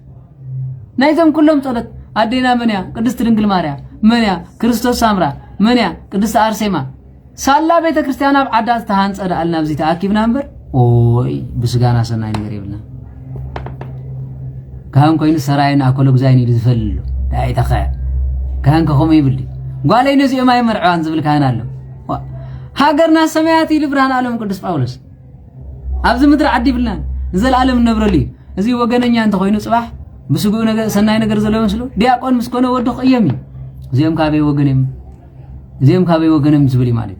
سلازي إذا كل الشجر زمس أنا زلوا منفسه زي مغان منفسه أنتي مالي منفس እግዚአብሔር زحادرة نو እግዚአብሔር كون سيد أنا ولا كويت فول رو سلز غنو كويت قويتاي بزقبر كوس نافذ ساد أدربين نمبر كم مدري نقطة فني خايل لما فكرك كما تبع ساعته قروه دربيو ميكائيل ناويلو دربيو نو سيطان نابز فقدو عطويل فقاد لبنا يكون ناب عزقت زاتونا فقاد لبنا انت يغو نسطرح يكون قويتانا نملحينا نيس كروسوس مسمصونكو ودا املاح غزي اخل دخت فن مسيها بجها نابزن حسماتات خير فقد اللي يبل كيد لمين وكل እግዚአብሔር እኮ እንኳን ደልመና ሰብ ንሰናይ ዝሐስብሲ نجبار خفون سيد أم كايت فن سلمتاي نفترض زت أملاك يكونن جلسبكم زبل كله نمنتاي فتير وزبل مالك نمنتاي راسات فتير كه تمسجن سيدان زجبار يكبر ولا يخون نصاز زي تمسجن سلمتاي تلك سيد أنا جاجين أو صبوا عجاجي كا ملاك كم زمن سكها تفلتر سبعهم جل تعرف لك هتعرف هذا نو هراي سيد أنت فبل نجز عرس هتعبي تاي تمسجن سلازي تقول له شجر نو عندهم أملاككم نورد لله أدامون كوزبلو مجرش أنت يملكو سب دخامو مجرش እግዚአብሔር مخصاصي نمنتاي كم زغير كاتو بلسي منافر طاقتكم زاب كان يوانا سيتات نزي استبال حمام مع انت عيله زبل يلن ازي خمزي لنزي غير نزي امبزيت ولا من كلكلكا هيوان تايكون كتبلها هيوان كات فلطو ياهم نتمن مخرج سمعسي انا ده حق انتزازنا ياكون نسري بلزن لا سوايكم اسمع مسا أبخايم زربا سواي سمعين زربا أملاخ لميل انتهي لهم نعاهم سمعكم ها እግዚአብሔር በዚህ ኸይድ እንዳበለንስ ነዓኹም ሰሚዕ ዘይከርጉ ስለዚህ ቤተ ክርስቲያን ጠፋ አላ ባሎም ዝተመለሰ ይመለስ ዘይተመለሰ ዘገድስ ነገር ይብሉን ንስኻውን ካብትናቶም ወገንነት ውፃ እንተይልና ነኸጽ ይዘልን አሎም ከገድፍን ሓደ ግዜ ውድም ስበለ እምበር ዘም ዓዲ ዘይም ጥዓትም ነምባል ተበጽያ ስለምንታይ መስለኩም ብስጋና ነው ወይ ዘመን ዝገበረሎ ጽዑይ ሰባኸ ወንጌል ኮይኑ ተመርዓያ መጨረሻ كم زبلت قال الله زم عدكم كم زيهم سبلا حدا معلت مستقايقو زي فقد ما عدهم ولا تخوميهم او راجعهم زيكم يزبلت قال استيتني سلمتا مسلكم مشتنا تدبيقوا كل السيطان قالكو ايتفنكو يزين متفاقو نو ياخذ لنا اليوم انا املاح زولو مالك بحق حدا نغوس عدنا نغسي ودو كلو غزاي قال عن سبان قال انت زي كوينو كابو كلو غزاي كي مرعز بالحق زمص انت زل صبغ نير ها أرحيقو يواسب صبغ غير فقريل أغاش باركا زلون كاغاش باركا زبال كي مرعو كيدوم ويكاب عدو هلا ويكاب أكو لغزاي ويكاب عنسبا ويدما كاكال يوم تزبل حق نغوس تزمص ولا حق خنتون كوم تزخون فقرن برصليم تولد كم مسلكم هو أزهز بزس مسكينيم نحادنتن فقرن زوريا يزدلنبر انو ولا حنت زدلي يكونن سلازي خو مزبل نغوس تزفطرلنا ازبل كل شيء بقى سلام كنبر دهري كوزي عن سبا زي كل غزاي تبايل خو باسخد مسودكم يباس دي مسلكم تقاما يكون افي زارمبر دفاع كيدون ايرترا زوغ يهلو دي مسلكم قالو تغا جبهان تغادل حارنتن حزباو غنبارن كو جميروم نيروم وا دقنا حماق كترينا نصلا خون زغباكم مستباله بصولت تمحدت فيهم مالت نوح كو صنين سلازي متباسنا دي مسلكم ما غير كاتباس سود حفتا غير كاتقاتل مسلكا نو فقر مسرت انتي مخاني ترداني سلازي ابوتاتنا كو حسب كل زغبا نزي منغستون كطعم كله نو شعات بهر شدشت زبا وزه ترفا زلو ايبل ابيت منغست سحيبو نعز مسلو دك عدي مصر تحدو تحضر تخوين نعز سحيب يمصر اما مጨረሽታ كم زيبل نعاخا بوشت غيرو ازي كو هم زبلكا لو ود كله غزاي كوين ازي كو ود هم زي ازبلكا زلو د عن سبا خوين يبل انا خت يبلكم منغست مسلكم زي رخص كم مسلكم خون ابتم تدغفت زبال دما يمص غبار سنا انتريو خوينو مጨረሽታ واعزيم زي ميلوم تاكي مص ازي اكله غزاي ازي غاش باركا ازي عن سبا رايوم زيم بملهم كم زيم زبل سيطاناو بهاري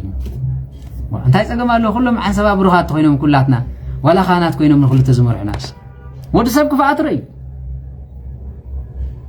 ولا صدق مصيكو ولا منفساو مصيكو خمي احواتي ناب غبر حوارات تريهم معراف 3 4 5 سغاب 6 زلو مجمريا سغاب 7 زلو مالي وملاو مصي روماوي ترف ابراهيم غريخاوي ترف ابو زنبري ترف كابر حق يترف مصيم اما مጨረሻ انت አይለው መስለው መግበ ምዕዳል መስኮነ ንሮማውያን ከም ዝገረው ምን ابراهيم ከም ዝገረው كسر كيلهم كم تاكيو ها ولا خانات كابزي كوصو ايكولنيم ولا صارقانون كو حداري سبسب مخانو كو يترفني انتي لالو زغن حبه كلونا لو كومي تبل نزي زفلت برهان عالم قدس باولس كو ولا برهان عالم قدس باولس كسبخ مسكره بيتروس مالت يسبخ نيرس نعابل عن سولوس انا يهداوي مسخ ما يبلعن ناي كريستوس يتريفو دعري برهان عالم قدس باولس كيد بلعو وا نعبا ممر بيتروس بلاعيلو نو انا من زي تغزر بلعني اسمع نسخه ناي هايمانوت ليك ناي حواريات دما ناي سينودس ابويها كريستوس كمصخلو ناي هداوي نغريخاوي مسن ها نستغزرون زي تغزرون مسي ابو محرتيمو نخلاتنا محرت مسي زتغزرن زي تغزرن سغا علبو دا يقرص امبر حدات يقرصن يلو نو تحاتيات زقرص زدمسس ግን بتمقاتو እንደገና ድማ بمنفس قدس بمراد بسغون دمو ناي زلالم هيوت يبناي እግዚአብሔር ንድሕነት ንኹላ ጻዋዕና ሰዓት خصنا ስለምታይ ያጋይ አመጨረሻ ፈሪው ናው ተመልሰይ ዳር ንብርሃን ዓለም ቅዱስ ጳውሎስ አይአምኑ ነይሩ እንታይ ብለው ነይሩ መስለኩም ወላ ሐዋርያ ኮይኑ ፓትርያርክ ኮይኑ ምስ እግዚአብሔር እንዳተዛረበ ወላ አሮን ካህን ኮይኑ ንህዝብ እስራኤል እንዳመርሐኮ ስለምንታይ ኢትዮጵያዊት ሰበይት እቲ ኃይል ኮ ተቃይሞ ነው ሙሴ ሰብሰብ መኻኑ ኮ ይተርፍን عقب زبل كم موسى انت زي مسيح ቅድስት ያኔራ ማርያም እንኮ ከወረ ተዘበጥን የራኻብ ካህናት አዲጋ አመጨረሻ ግን ኢትዮጵያው ሰቤት ተጥሲ እስራኤላው ወደ ተሳይና ያ ጴጥሮስን ኮሚሉ ብርሃን ዓለም ቅዱስ ጳውሎስ ግን ነህዛብ ምይሩ ስለዝመጸ ማዕረኽ እንዴት ጽማት ክርስቶስ ከም ዘለውም ስለተረዳ ምይገርካ ሆም ትገብሪ አመጨረሻ እንታይ ኢሉ ዛረብ ከሎ ስምዕ ህዋታይ አነ ንእሽተኳ ተኾንኩ ካብቶም ዓበይቲ ዕኑድ ቤተክርስቲያን ዝበሃለ ዘጉደለለይ ነገር የለኒ እንኳን ደና አኹም አብዚ ነጊስና ትብሉ ይትረፍ ነቲ ኖ መፍትሕ ሰማይን ምድርን ዝተዋሃቦን ጴጥሮስ ኳ አይነ ሓፍኮን ኮይ همز بحال دلله زي باتريارك خمير كات نقفه زي نقصي خمير كات نقفه كلاتنا ناي كريستوس تخوينا ناي كريستوس بحري هالونا ناي سيطان تخوينا ما ناي سيطان هالو أبا منشمو خمزي أمون عدنا خمزي جرم بيا قوم يلن أهاتي بيت كريستيان أهاتي تمكت نوع حدا قويتا يزلنا أبا عن سبا انت تقدسه نهاجريت نهاجر عن سبا متشبه يبهالن هاجريتنا هاجريت وكلو جزايبلن كم زم تجار خريهم نهاجريتنا هاجرنا تجراي سقاف يجلس تغير مخانات ناي تجراي اللون تايلو أجزيو قبل نقصنا دبرسيان يقولون ما سقاف يجي تعاقب ونسو ناو نجيت هالشورة دخاو ريدو بسألتنا تمكوي ها دهري لنقصنا دبرسيان يقولوا نتابع تسين زعنو نهزبي حدا نتبع 5 مليون زتف نقصنا يلهم سوي عمر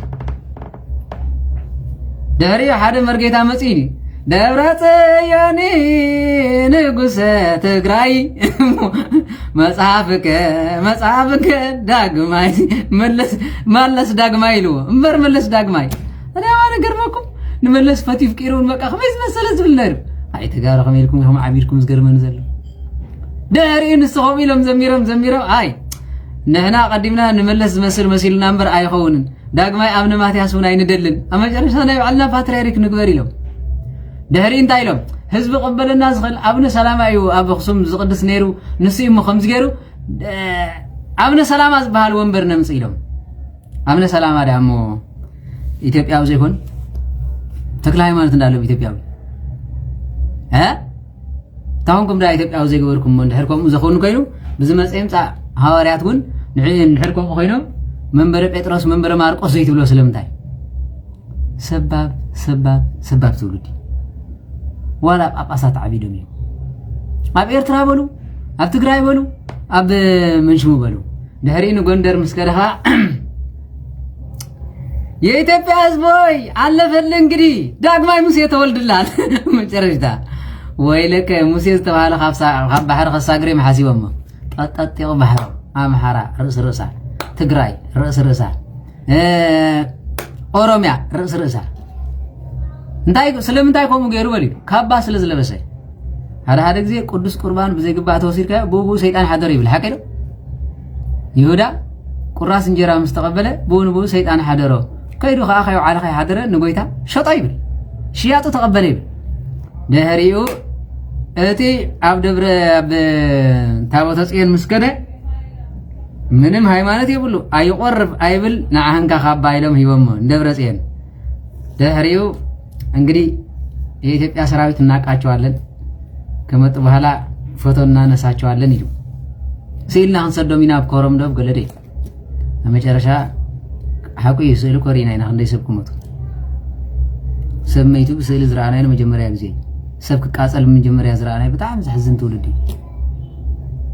ደህሪው ከተማ ገሪፉ ና ጉድጓድ ምጽጽላይ ከይዱ አመጨረሻ እዚያ አይተውጸንንያ ካባ ሀብኒ አነውን መንክ ገብርኤል ማለት አባ ደብረጽዮን ሓደ በሉ ናይ መቅለም ሓዳር ዝነበረ መን ይዝባል አባ እገለ ቀሲስ እገለ እንዳተባለ ወረቀቶም መጨረሻ ተዓዘዝ ይፍተኸብሉ መጽም ሒዘም ማለት አኒ እግዚአብሔር ይምሐረና ስለዚህ እቲ ዝትለብስዎ ዘለኹም ካባ በዘይ ጉቡ እንድሕር ተዋሂቡ ህዝቢ ዘጥፍ ህዝቢ ሰይጣን ኮስ ተዋሃበ ጸጋ መንፈስ ቅዱስ ይተነፊግዎ እምበር ተኽፋኣት ኮስ ጋር ብጅሉ ስለዚህ ኣብ ኣኸለው ካህናት መሪቆም ምስኮነ ኣብ መጨረሻ ህዝቢ ጥፊ ስለዚህ ማን ይጥፊዋን ኢትዮጵያ ንትግራይ ምልቲ ካህናት በሉ ናይ ኢትዮጵያ ካህናት የማጥፊውማ ደህሪ መጨረሻ ኣብዚ ዝመጽእ ነበረ ሓደ ነይሩ አውስትራሊያ ኮይኑ ሁሉም ዝጉስጉስ ኢትዮጵያ ኤልዛቤልያ ይብል ስለዚህ ሀገሪትና ትግራይ የቀባ ንንጉስ ነደብረ ጽዮን ይብል መጨረሻ ኸይዶ ጳጳስ ኮይነለው እጁን ሃገረ ትግራይ ላይ አይኮነን ደብረጽዮን ከይዱ ፈሪሙ ክፋል ኢትዮጵያ ገይርዋ እንደተባለ መጨረሻ ህዝብና ምብላዕ ዝተረፉ ካብ ኩናት ድማ ነንባዕሎም ናብ መቀታል ብምሳር ጌርካ ሰብ መቁራጽ ንመጀመርያ ግዜ ትግራይ ሓሊፉ ኖ ለም ገርመኩም ሞተር ሳይክል ሰሪዖምስ ኣብ ክስታይ ቀቢሮማ ኣብ እንደሐሰር ወይ እንኳን ወሐደር ተረኺባ ሰብ እንደሐሰር ቀቢሮማ ህፃናት ወሲድካስ ምሻጥ ካብዚ ካብ መጽ ተባሂልስ ብጣዕሚ ዘነውር ነገር ኢና ማለት እዚ ሁሉ መሪ ምሂሮም ካህናት በሉ ደብረጽዮን ዓቕሚ ይብሉ ሕጂኻ መጨረሻ ነዚኦም ሒዝናዮም ኢና ብሃብተውን ምሳና እዩ ዘሎ ጌታቸው ረዳ ዝገብሩ የለን ኢሎም ከዓ ንዕኡ ኣምፃ ኣቢሎም ነታ ሓንቲ መንጀሪኖ ዲሆም ዝበልኩማ መንጃር ጓላላ ምዕኡ ኩሉ ህዝቢ ወዲኣቱ ኣገብ ሕጂኻ ኣብ ዓድና ዘጋጠመንሱ ኣብ ዘጋጠመሱ ነዚ ስለ ዝኾነ በልህታት መታን ክትኮኑ እዚ ነግረኩም ኣለኹ ሽዑን ዓና ጸለና አንታ ዘም ወኻሩ ዘም ህዝቢ ትግራይ ከጥፈም አንታ ሓሳው ሻዕብያ አንታ ሓሳው ከምዚ እጅግን ኮይኑ እጅስ ዓራሪኽና ክንከው ሽዑ ምሳና ምስተባእ ስጋ ፍጅ ጸሉና ኮሉ አንታ ንሕና ቆቀዲምና ስለ ዝራና የተኸፋት ይምበር ንሕና ነዚ ኮነን ህዝቢ ኮነን በለ እዚኦም ከም ሰባት እንዲያውም ምስኦም ማዕድ ከማን ክትቀረባ ይግባእ ኑሪ ስለዚህ ሰብ ዋላ ጽድቅን ተገበረ ዋላ ጳጳስ እንተኾነ ሰብ ምዃን ይተርፍ ልብ በሉ ነዚ ስለ ዝኾነ ብርሃን ዓለም ቅዱስ ጳውሎስ ግን ነቲ ሐዋርያ ጴጥሮስ ከማን ኣይናሓፍኮን ዝበለ በዚዩ ከመይ እግዚአብሔር ውህበት ምስሃበ ምስጸውዐን ኣይተዓሰን እዩ ንስኻትኩም ቀደም ንኣምላኽ ኣይተኣዘዝኩምዎን ሕጂ ግና ብናይ እስራኤል ዘይምእዛዝ ተመሓርኩም ከምኡውን ንሳቶም በቲ ንስኻትኩም ዝተመሓርኩምዎ ምሕረት ምእንቲ ክመሓሩ ሕጂ ኣይተኣዘዙን ምኽንያቱ ኣምላኽ ምሕረት ምእንቲ ክርእዩ ንኹሎም ኣብቲ ዘይምእዛዝ ዓፀዎም ኣብ ዓዲ ጓና ድማ ተጨፍጨፉ ኢሉ ተማሂርኩ ኣብ ዓድና ዘይረኸብናይ ሃይማኖት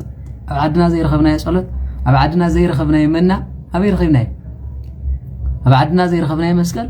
ኣብ ዓድና ዘይረኸብናይ ታቦት ኣብ ዓዲ ጓና ረኸብናይ ምስ ተጨፍጨፍና ሕዋትና ምስ ሞቱ ኦይ እግዚአብሔር ይምሐረና ስለዚ ነዚ ስለ እምባርከ ሰሕዋተይ ሰብነትኩም ነው ቅዱስ ግበርዎ ዝበለ በዚዩ እቲ ድማ ኣጥማሕዋተይ ሃረርታ ልበይን ምእንቶም ናብ ኣምላኽ ዘቕርቦ ጸሎተይን ንእስራኤላውያን ምእንቲ ክድሕኑ እዩ ኣብ ዝተጋጌ ፍልጠት ዝተመስረተ ዳዩ እምበር ብኣምላኽ ቅንዓት ከም ዝኾኑስ ኣነውን ይምስክረልኩም ኣለኹ እስራኤላውያን ኣምላኽ ይፈትው ዶ ይፈትውን ይፈትው እስራኤላዊ ኤርትራዊ ትግራዋይ ሃይማኖት ይፈቱ ዶ ይፈቱን ይፈቱ ሃገር ዋላ ይፈቱ እዚ ኣይጠራጠሩ ኤርትራዊ ሃገር ይፈቱ ዶ ሃይማኖት ይፈቱ ዶ ወሳይ ብለካ ሽግር ግን ኣብ መሰራርታ ፍልጠት ጎደለለና ነዚ ስለ ዝኾነ እንታይ ኢሎም ኣቶም ሓወተይ ሃረርታ ልበይን ምንቶም ናብ ኣምላኽ ዘቕርቦ ጸሎተይን ንእስራኤላውያን ምንቲ ክድሕኑ እዩ ኣነ ብዚ ለለ ዝብለ ዘለኹ ንመን ምድሓኒ ታቦት ተመፀኒ መኒ ንኻናት መስቀል ተመፀኒ መኒ ንኻናት ጽንሃት ተመፀኒ መኒ ንኻናት ዕጣን ተመፀኒ መኒ ንኻናት ስጋ ወልድ እግዚአብሔር ተመፀኒ መኒ ንኻናት ካህን ኮይኑ ምሳኻ እንዳነበረ ዘይርድኦ ኣሎ ሰብ ምዃኑ ይተርፍኒ ወላ በዝ ማሕበር ዝበፅሐ ደረጃ ምስ በፅሐ መጨረሽታ ነዚ ማሕበር ዘዋርድ ነውራም ትውልድ ኣሎ ግን ጽቡቕ ዘሎ ዝመስሎ ጻድቕ ዘሎ ዝመስሎ ከም ዝወደቐ ይሁዳ እኮ ክልተ ምውታታት እሱ ነይሩ ይብሉ ወይም ሊቃውንቲ ትዝረኸበ ጸጋ ኣምላኸይና ዓይንታይ ከሪእኒ ዝብል ካህን ኣሎ እግዚአብሔር ኣምላኽና ዓይ ስልጣን ይብን እኮ ኣብዚ ስጋ ወልድ እግዚአብሔር ዝቕይር ኣለኹ ዝብል ኣሎ ንባዕልኻ ኣይተቐየርካን እያ ንሱ እኮ ብስልጣን እግዚአብሔር እምበር ስልጣንካ ኣይተቐየረ ኦይ ዕሽነት ነዚ ስለ ዝኾነ ይምባር ኣምላኽ ናብ ኣምላኽ ዘቕርቦ ጸሎተይ እስራኤላውያን ክድሕኑ ኢሉ ሮሜ ምዕራፍ 10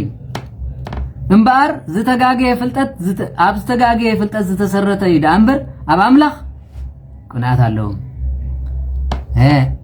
ኩሉ ሰብ ቤተ ክርስቲያን ይደሊ ኩሉ ሰብ ሃገር ይደሊ እቲ ፍልጠት ግን ኣብ ዘይረይና ዘለና ኩሉ ጌጋ ኣለና ልብ በሉ ሃይማኖት ይደሊ ምሳይ ጻረፍ ዘለኮ ሃይማኖት ስለ ዝኽብር ይኮ አይኖ ይርደኒ ይኮ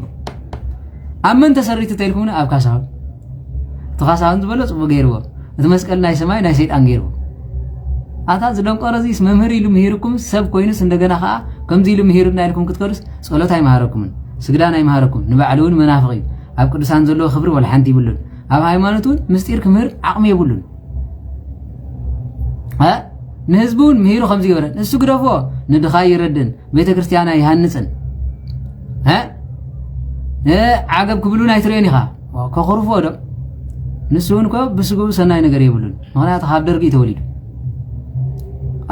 ولا يطلع ولا فته منነት ካፍለጥ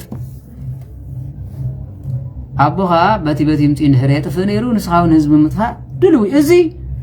ልብ በሉ ኣብ ደርግ ኮይኑ ለዋ አንተ ነሩ ሰናይ ገብር ተነሩ ሰናይ ከሆኒ ንእገላ ዝነበሩ ህዝቢ አጥፊዩ ንዓጋመ ዝነበሩ ህዝቢ አጥፊዩ ነዛ ሁላ ጫዓሎ ዝነበረ ህዝቢ አጥፊዩ እግዚአብሔር ብንስሓ ተቀቢሎ ይግበረሉ ንስኻ ሽዑ ተወሊድካ መን ይበሃል ሽዑ ካሳውን እንታይ ማለት ነዚ ካሳ ይኾነን ናይ ማለት ንስኻ ካሳኩም ኤርትራውያን ተጋሩ ኸጥፎኩም ይገና ሲልኩም ወስደኩም ስሙ ካሳውን ግብሩ ካሳውን ካሳ ጥፋት ስለዚህ ከመበኻለ ንስሓ ንዕድመ ይሃብካ ዚና ንብል ተዘይ ኮይኑ ግን ብምልእታት አዩቱ ብናቱ ገጽናይ ሰብያ መልያ ናይ ክርስቶስ ይብላን ናይ ቅድስት ድንግል ማርያም ይብላን ናይ ጻድቃን ይብላን ናይ ሰማዕታት ይብላን ወይ ታነጸ ቤተ ክርስቲያን ይብላን ወይ ካብ ሕማም ተፈወሰ ይብላን ምምታላልኩም መምርት ብሎ ምምታላልኩም ንፈዕልኩም ማለት ኣብ ጌጋ ዝተሰረተ አፍልጦ ዳ ኮይኑ እምበር እስራኤላውያን ቅናት አምላክ ከም ዘሎ ንስኻትኩም ግን ጽቡቕ ኣለኹም ንዕቡ ምስማዕኹም ኣብ ጌጋ ስለስተሰረትኩም እምበር መስቀል ላይ ጽላይ ታቦት ላይ ጽላይ ስጋው ለእግዚአብሔር ላይ ጽላይ ረዘርስ ይጽላይ ስለዚህ ወደ ሓው ወይ ጽቡቕ ጌርካ ጸልይ ያባኻ መንፈስ ሕማቂ ነናይ አቦና አይን ሁላና ሽግራ አምጽልና ዘሎ ኩላትና ገገዛና ምንስ ሲልና ምራይ ከድሊና እዚል ወይልኩም ተጸልታ አለኹም ምሱ ጠረንጠስኩም ኪዱ ስለዚህ ናይ ኩላትና ካካብ ገዛና ካካብ ዝባና ዝተሰከምና ይናዓና ኣብዚ ህዝብ ክነባልዕል ንውዕል ዘለና ኣብዚ ትሪዋ ሓንቲ ጓል መጽያ ኩሉ ግስርጥና ክትዛረብ ከላ ካመን ተማይራ ማዕበያ እዩ ዛር መንፈሲ ልክፍቱ ተኾይኑ ፍሉጢ ስለዚህ ሕቡእ ዳ ኮይኑ እምበር ሕማቅ አሰራርታ ሕማቅ አጣባቢያ ምስ መዕበይ ኻጥፋ ይብሉ ወለዲ ሰናይ ተማሂርቶ ዝኸውን ነይሩ ልግስ ምራና ስለዚህ በጸሎት አቦታትና ኮይ ዝብላል ብቸርነት አምላክ ክመሓረ ምዃኖም ተመልከቱ በዚህ ስለዝኾነ እምበር ነቲ በአምላክ እንታይ ለው ማለት ኣብ ጌጋ ፍልጠት ዝተሰረተ ዳ ኮይኑ እምበር በአምላክ ቅንዓት ከም ዝኾኑ ኣነውን ምስክረሎም ኣለኹ እቲ በአምላክ ዝመጽእ ጽድቂ ሰኣን መፍላጦም ጽድቂ ርእሶም ከቆሙ ብምድላዮም ንርእሶም ኣብ ትሕቲ ጽድቂ አምላክ ኣይግዙኡን እዮም ኢሉ ክግዙ ይደልዩ ስግዳን አይፈቱን ጸሎት አይፈቱን ቁርባን አይፈቱን እንታይ ዳ ይብሉ አምላክ ይብሉ ኖ ቀጽሉ ድማ ከምዚ ይብል ዘአምን ዘበለ ኩሉ ምእንቲ ክጸድቅ ክርስቶስ መደምደምታ ኩሉ ሕግ ኮይኑ ስለዚህ ሙሴ ብዛዕባ ሕግ ብምግባር ዝመጽእ ጽድቂ ነቲ ሕግ ዝፍጽም ሰብ ብኡ ህይወት ክነብር እዩ እናበለ ይጽሕፍ እቲ ኣብ እምነት ዝጽሕፍ ጽድቂ ግና ከምዚ ዝብል ብልብኻ ንክርስቶስ ናብ ሰማይ ዝድይብ መንፈስ ንክርስቶስ ከውርዶ ናብ ሰማይ ዝድይብ መንፈስ ኣይትበል ወይ ክርስቶስ ካብ ሙታድ ከተንስኦ ናብ ሲኦል ዝወርድ መን አለ ኢሉ ስልጣን ይተስዩ ስለዚህ ዘተሰው መን ኣይትበል እንታይ ዳ ይብል እቲ ሓቂ ማለት እቲ ንሕና እንሰብኮ ቃል እምነት ኣብ ጠቓሃ ማለት ኣብ ኣፍካን ኣብ ልብኻን ይብል እምነት ኣብያ ዘላ ምልሓስ እምነት ኣብያ ዘላ ኣብ ልቢ ይብል ስለዚህ ኣብ ልቢ ይብል ስለዚህ በአፍካ ወይታ ኢየሱስ ክርስቶስ ወደ አምላክ ምዃኑ እንተ አመንካ በብርክኻውን እንተ ሰገድካ بعين حلب من خاون انت تمسدك صود أملاك نزي حزم منافقانك حنت تقصها زلتهم رومي معراف شمنته قص 34 رومي معراف شمنتها قطري معراف 10 تغازي مالت انت يمزبلو انه سلازي بافكا كريستوس غويتا يلكا انت مسكركا بلبخاون املاك كموتان كم زتنسو انت امنكا كدرحنيخا هاي بلبخا ود املاك مخان انت امنكا كموتان كم زتنسون انت امنكا كدرحنيخا شع يسوس غويتا يتراي بلبافكا يسوس تقبلكا جدي بيلي مو زياده شيطان يقدم له كريستوس ود املاك ما غزي خا اخلو دفتر فن متي خايل قدم زعمن شيطاني سلازي ود محبركم يمالي شيطان يسوس ود املاك مخاني امني ود محبركم بلبخا زبل دغمو ልብ እንታይ ተሓስብ ማለት ከመይ ገይሩ ተወሊዱ ክርስቶስ ከመይ ገይሩ ዝብል ሰብ ልቢ ዝመራመር ሓቀዶ ካብ ምርምር ወፂኻ ናይ እግዚአብሔር አምላኽ ልደት ካብ ቅድስት ድንግል ማርያም ብንጽህና ብስራተ መልአኽ ብሕቱም ድንግልና ምዃኑ እንታይ አመንካ ይብል ንሳ ድማ ብስጋ ኃጢአት በተሓሳስባ ነውሪ ከም ዘይተረኽባ እንታይ አመንካ ይብል ክርስቶስ አምላኽ ሰብ አምላኽ ቃል ስጋ ኮነ ዝብል ብተዋህዶ እንታይ አመንካ ይዝብል ፕሮቴስታንት ስጋን ነፍስን በበይኑ ይትብሉ ስጋናት አለዋ መንፈስናት አለዋ ትብሉ መንፈስ ቅዱስ ህጹጽ ብለኻ ተሊኹን አለው ስለዚህ ብልብኹም አይታምኑ ክርስቶስ አምላኽ ይተበልካ በአፍካ ብልብኻ ግን እንታይ ትብል ወልድ ፍጡር መይ ገር ይኸውን ተሐድሰውን እመቤታችን ቅድስት ድንግል ማርያም ንጽህና ይብላን ኢሎም ብልቦም ያምኑም በአፎም ግን እመቤታችን አማላዲት አይብሉ ስለዚህ ጀም እንታይ ማለት ናይ ክርስቶስ አይሆንም ስለዚህ ነዚህ ስለዝኾነ እንታይ ኢሉ ማለት እዩ እንሆ ከመይ ከም ዘተንሶ እንታ ክትድሕን ኢኻ ኢሉ ከመይ ብልብ አሚንካ አጸደቕ ሓቀዶ ብልብ የተቀበልካ አጸደቕ በአፍ ክጸደቕ ትኽእል ብልብ አሚን ይጸደቕ ብልብ እንተ አሚኑ ድማ ክርስቶስ አምላኽ እዩ ስለዚህ ክውለድ እንከሎ ተወሊድ ኢልካ እንተ አሚንካ ሰብአ ሰገል ዘኪርካ ክሰግድ ኣለካ ሓቀዶ ሰብአ ሰገል ሰጊድካ ነው ምጽዋት አምጪም ምጽዋት ጋር ተምጻ ኣለካ ቅድስት ድንግል ማርያም ኣብ ሕቁፉ ነይራ ኣብ ሕቁፉ ክሰግድ ኣለካ ስለዚህ ከመይ ሰብ ብልቡ አሚኑ ይጸደቕ በአፉ ውን ይምስክር ይድሕንካ እዩ ሓደ ጊዜ ልብን መልሓስን ተዛረቡ ንስጥሮስ ሊቃውን ተዛረበ ከሎ ኣይኣመነን በአፉ ግን እንታይ ኢሎም ኣቦታተይ በቃ ነዚ ነገር እዚ ካብ ኮነ ብትምህርትኩም አሚን እየ ኢሎም ንሰም ከዓ እግዚአብሔር ምሶም ስለዝነበረ ልቡ ጥርጣሬ አፉ ግን ጽቡቕ ከም ተዛረበ ይሪዎ ሓደ ጊዜ እኮ አፉ ጻዕዳ ልብ ጨዳድ ገይሩ ዘምጾ ሰብ አለ እንታይ ኢሉ ማለት እዩ መጨረሻ በል አሚንካ ትኾንካ ነቲ ዝኣመንካዮ ክንውድሶ ስለዝግባእ ብልብና ንዓ ቅዱስ ኢሎም ኣሃዱ ኣብ ቅዱስ ክብል ከሎ ወልዲ ፍጡር ኢሉ ብልቡ ማለት ታ ቅዱስ ቁርባን ምስ በልዓኻ መልሓሱ ተዘልዚሉ ዘይኣምነሉ ስለዝተዛረበት እንሆ ተዘልዚሉ ሞተይ ወመጻ ከልብ ወበልዓ አማእቱ በልዕ ምስ በላ ከብዱ ድማ እንታይ ኢሉ ወልዲ ፍጡር እንዳበለ ተኸይድና ይረግ ስለዚህ በዚህ ስለዝኾነ ኖ ሰብ ብልቡ አሚኑ በአፍኻ ይምስክር ታፍና ምስክር እንታይ እንድሕር ተባሂሉ ኣብዚ ሓወይ ዝብለካ ኣብቲ ከይዱ ካራገር ዝሓረካ መን ይከሉ ኣነ ብሓቂ ፈትወ ግን ኣነ ትምህርቲ ይቕበለ ግን ልቡ ብኻልእ ዝመለይ ማለት ገንጋን ልብ ዘለዎ ማለት አፉ መጥማጥ ልቡ ገንጋን ነው አይደል ስለዚህ በዝ ስለዝኾነ ዝኹሉ ዝመጽእ ዘሎ ህይወት በዚህ ማለት በዚህ ስለዚህ ልብናን አፍናን ልብና ብዛአምና አፍናን ተመስኪሩ ይብል ልብና ነው አሚኑ አፍናን ተመስከረ ክርስቶስ በባህሪው በሐድነትም ሰለስትነትን መስገን እወ በአፍካኸ ሰግድ ለአብ ሰግድ ለወልድ ሰግድ ለመንፈስ ቅዱስ ትብል ማለት ስለዚህ ናይዚ ምስክር እነዚህ ሐቂ ማለት ቀጽሉ ድማ ከምዚ ይብል ከመይ ሰብ ብልቡ አሚን ይጸድቕ በአፍኻ ይምስክር ይድሕንካ እቲ ጽሑፉን ብኡ ዝኣምን ዘበለ ኣይሓፍርኒ ይዝብል ኣብ መንጎ ኣይሁዳውን ግሪኻውን ሌላን ጉሌላን የልቦን ንሱ ናብ ኩሉ ጎይታ ናይ ኩሉ ጎይታ እዩ እቶም ጽውዕዎ ኩሎም ድማ ኣበርኪቱ ዝህብ ኣምላኽ ይብል ስለዚህ ንስኻ ናይ ዓንሰባ ንስኻ ናይ ገለ ዝበሃል ኣለዲ ኖ ንስኻ ናይ ኣይሁዳዊ ዝበሃል ኣለዲ ኣምላኽ ኩላትና እዩ ቀፂሉ ድማ ከምዚ ይብል ከመይ ስም እግዚአብሔር ዝጽውዕ ዘበለ ኩሉ ክድሕን እዩ ኢየሱስ ማለት ፈውሲ ማለት ክርስቶስ ማለት ክቡር ማለት መድህን ዓለም ማለት ተሰቂሉና ዓለም ዘድሐን ቀፂሉ ግናኸ ብኡ ከይኣመኑ ከመይ ሎም ክጽውዑ ወዮም ብዛዕብኡ ከይሰምዑኸ ከመይ ገይሮም ብኡ ከኣምኑ እዮም ብዘይ ሰባኽኸ ከመይ ገይሮም ክሰምዑ እዮም ከመዮ ኣጋርቶም ሰናይ ዜና ዘበስሩና ክንደይ ጽቡቕ እዩ ዝብል ጽሑፍ ዘሎ ሰባኽቲ እንተዘይተለኣኹኸ ከመይ ገይሮም ክስበኹ እዮም ግናኸ ከምቲ ኢሳይያስ ጎይታይ ንምስክርነትካ መን ኣመኖ ዝበሎ ኩላቶም ንወንጌል ኣይተቐበልዎን እምበኣርከስ እምነት ካብ ምስማዕያ እቲ ዝሰምዕ ቃል ክርስቶስ እዩ ዝስማዕ ድማ ቃል ክርስቶስ ይብል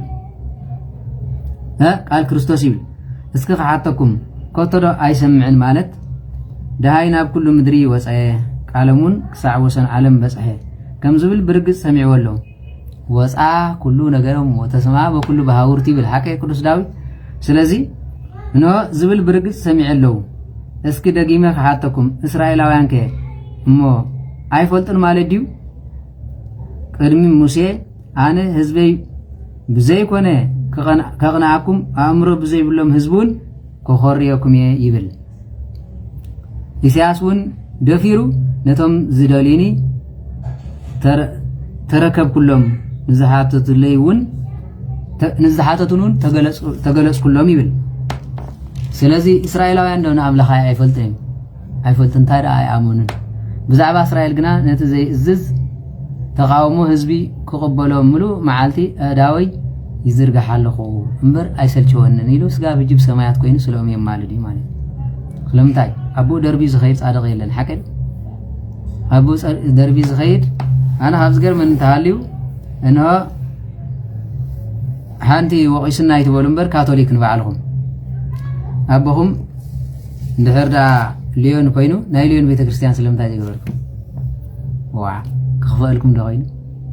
ናይ ሊዮን ትምህርቲ ትምህሩ ጻድቕ ምዃኑ ተቕበሉ የማልድ እዮም ትብሉ የማልድ ዘየማልድ እንታይ ክኾነኩም ስለዚ ኣፍኩም ልብኹም በብዩ ዝገብሮ ካልእ ድማ ካልኦት እውን ኣለኹም ማለት እዩ ንኣብነት ፕሮቴስታንት ኣለኹም ማርቲን ሉተር ሰራት ፕሮቴስታንት እዩ ስለምንታይ ናይ ማርቲን ሉተር ዝበሃል ቤተክርስትያን ዘይብሉ ክተሓፍር ዶ ክትባረዱ ስለዚ ናቱ ትምህርቲ ተኣምኑ ከም ኣቦኹም እውን ኖ ተቐበልዎ ናቱ ትምህርቲ ካ ትገብሩ ስለዚ ኣቦኻ ዘሕፍረካ እንድሕር ኮይኑ እቲ ትምህርቲ እውን ኣይኸውንን ማለት ስለዚ ኖ ኣንቱም ሰ ትገብሩ ግብሪ ኣብኩም ንሳትኩም ግን ግብሪ ኣቦኹም ትገብሩ ኣቦኹም ከመን ኢሉ ዲያብሎስ እዩ ድሓር ድማ መስጊድ ኣሎ ሓቂሮ እቲ መስጊድ ድማ ናይ መሐመድ ኣላሁ ኣክበር እዮም ዝብሉ መጨረሻ መሐመድ ነቢና ከምዚ ገይሩ የማልድ እዩ ከምዚ ገይሩ ይብሉ ዋ ኣብ መቃብር ከይዱ ከዓ ነቦይ ምሕረልካን ይብሉ እግዚኣብሔር ኣነ ሲሓፍርከ ክንዳኹ ኣነ ንባዕለይ እዝጊዮ ይብል ለካ ሓቅኹም ኢኹም ተም ምስላም እንተም ደቂ ኣንስትዮ ክትዕመሙ ሓቅኹም ኢኹም ወዲ ዕማም ይገብር ጓል ዕማም ዝገብር ስለምንታይ ይመስለኩም ኣቦና ናይ ጸልማት እዩ እዚያ ጸልካ ካብ ኣመና እምበር እዚያ ኣይኮነት ስለዚ ራስባይ ጸልማት ትኽደኑ ማለት ኣቦና ግን መጠምጠሚያ ገይሮም ሰማያን ቃዕሪሮም ከምዚ ያለ ምጸለይ ገብረ መንፈስ ቅዱስ ያለም ብርሃን ናቸው ይብል ምክንያቱ ናይ ዓለም ብርሃን እዮም ተክለ ሃይማኖት ተክለ አብ ተክለ ወልድ ተክለ መንፈስ ቅዱስ ይብል ማለት አባ ሳሙኤል ዘዋልባ መነኮስ ሀያል ቤቴ ግባ ልብ በል ማለት እዚኦም ኩሎም እንታይ ማለት ናብ ቤት ዝኣትውዮም ሚካኤል መልአክ እመላእክት መኖ ከማከ ተመልከቱ ኔላዊ ሄር መኖ ከማከ ኔላዊ ሄር ቅዱስ ገብርኤል ተመጽእ እንታይ ኢሉ ገብርኤል አብሰራ ለማርያም ወይ ቤላ ተፈስሒ ተመልከቱ ሩፋኤል ከንት አይቲ ጦቢት ፈወሰ ሪኩም ማለት ነዚህ ማለት ኤልያስ ተመጽእ ኤልያስ አረገ በሰረገላ መጀረ ሙሴን ተመጽእ ሙሴ ዘረያ በደብረ ሲና እንታይ ያመጽእ አረጋውን ተመጽእምከ መንነከ አብያተ ዘውቅሮ መንነከ አብያተ ዘውቅሮ አብያተ ዘውቅሮ አብያተ ዘውቅሮ አረጋዊ አሁን ንግስና ገዲፉ ዝኸደ ማለት ናይ መን ክነም ጸልኩም ኢና ያሬድ ተመጽኸ ያሬድ ያሬድ ያሬድ ተመልከቱ ጥዑም መዝሙር መቤታችን ተመጽያ ኻመት መሰረተ ዜማ ድሓር መሰረተ ህይወት ነው ለመቤታችን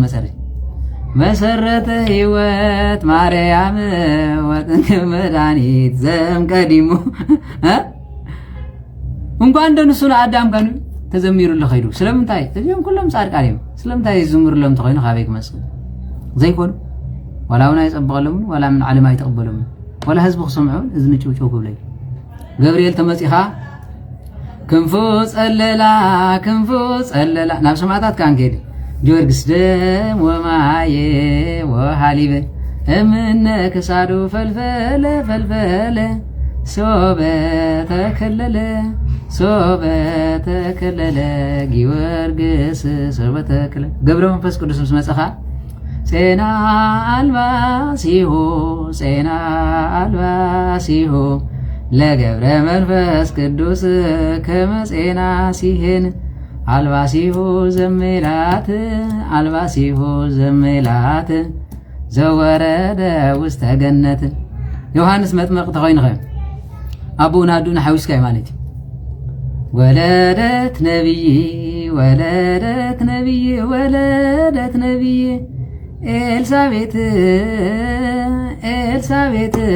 ኤልሳቤት ወለደት ነቢይ ንዑ ምስ ጎይታ ተርእና ኢኻ ወአንተኑ ህፃን ነብየ ልዑል አቡ ዘምረሉ ይዚካ ወአንተኑ ህፃን ነብየ ልዑል አርኩ ለመርዓ አዊ ትሰመይ ነብየ ልዑል አቡነ ሊባኖስ ተመጽኦም ከንታይ ይብል ማለት ወተቀበልዎ መላእክት አብእዎ ዓለም ተመልከቱ ዳዊት ተመጽኦም ንብሎ ዳዊት ዘመራ ንብል ንመን ዘመራ ትብሎ አይናይ ነብይ ዝመራሉ ነብይ መጽና ጅናይ ፕሮቴስታንት ነብይ ሞይቱ ቁም ነገር ይብሉ ሃሊ ቁም ነገር አይብሉ ጳጳሳት ተመጽማ ባዕድና እንታይ ናሉ ባረከኒ አባ መፍቀር ህፃናት አባ ሉቃስ በለወለ ጽልዎም ይሁን ዳምብር ጳጳስ ይሁን እስመ አንተ ሰባኪ ወንጌል ሐዋርያ ሰላምኻ ጻድቅዮም ሰላም አግሩም በመንፈስ ቅዱስ ቱም ነአ ማይከል ነቁም ምኽንያቱ ከማክልና ይርዕቕኒ አርሴማ እንተ መጽያ አርሴማ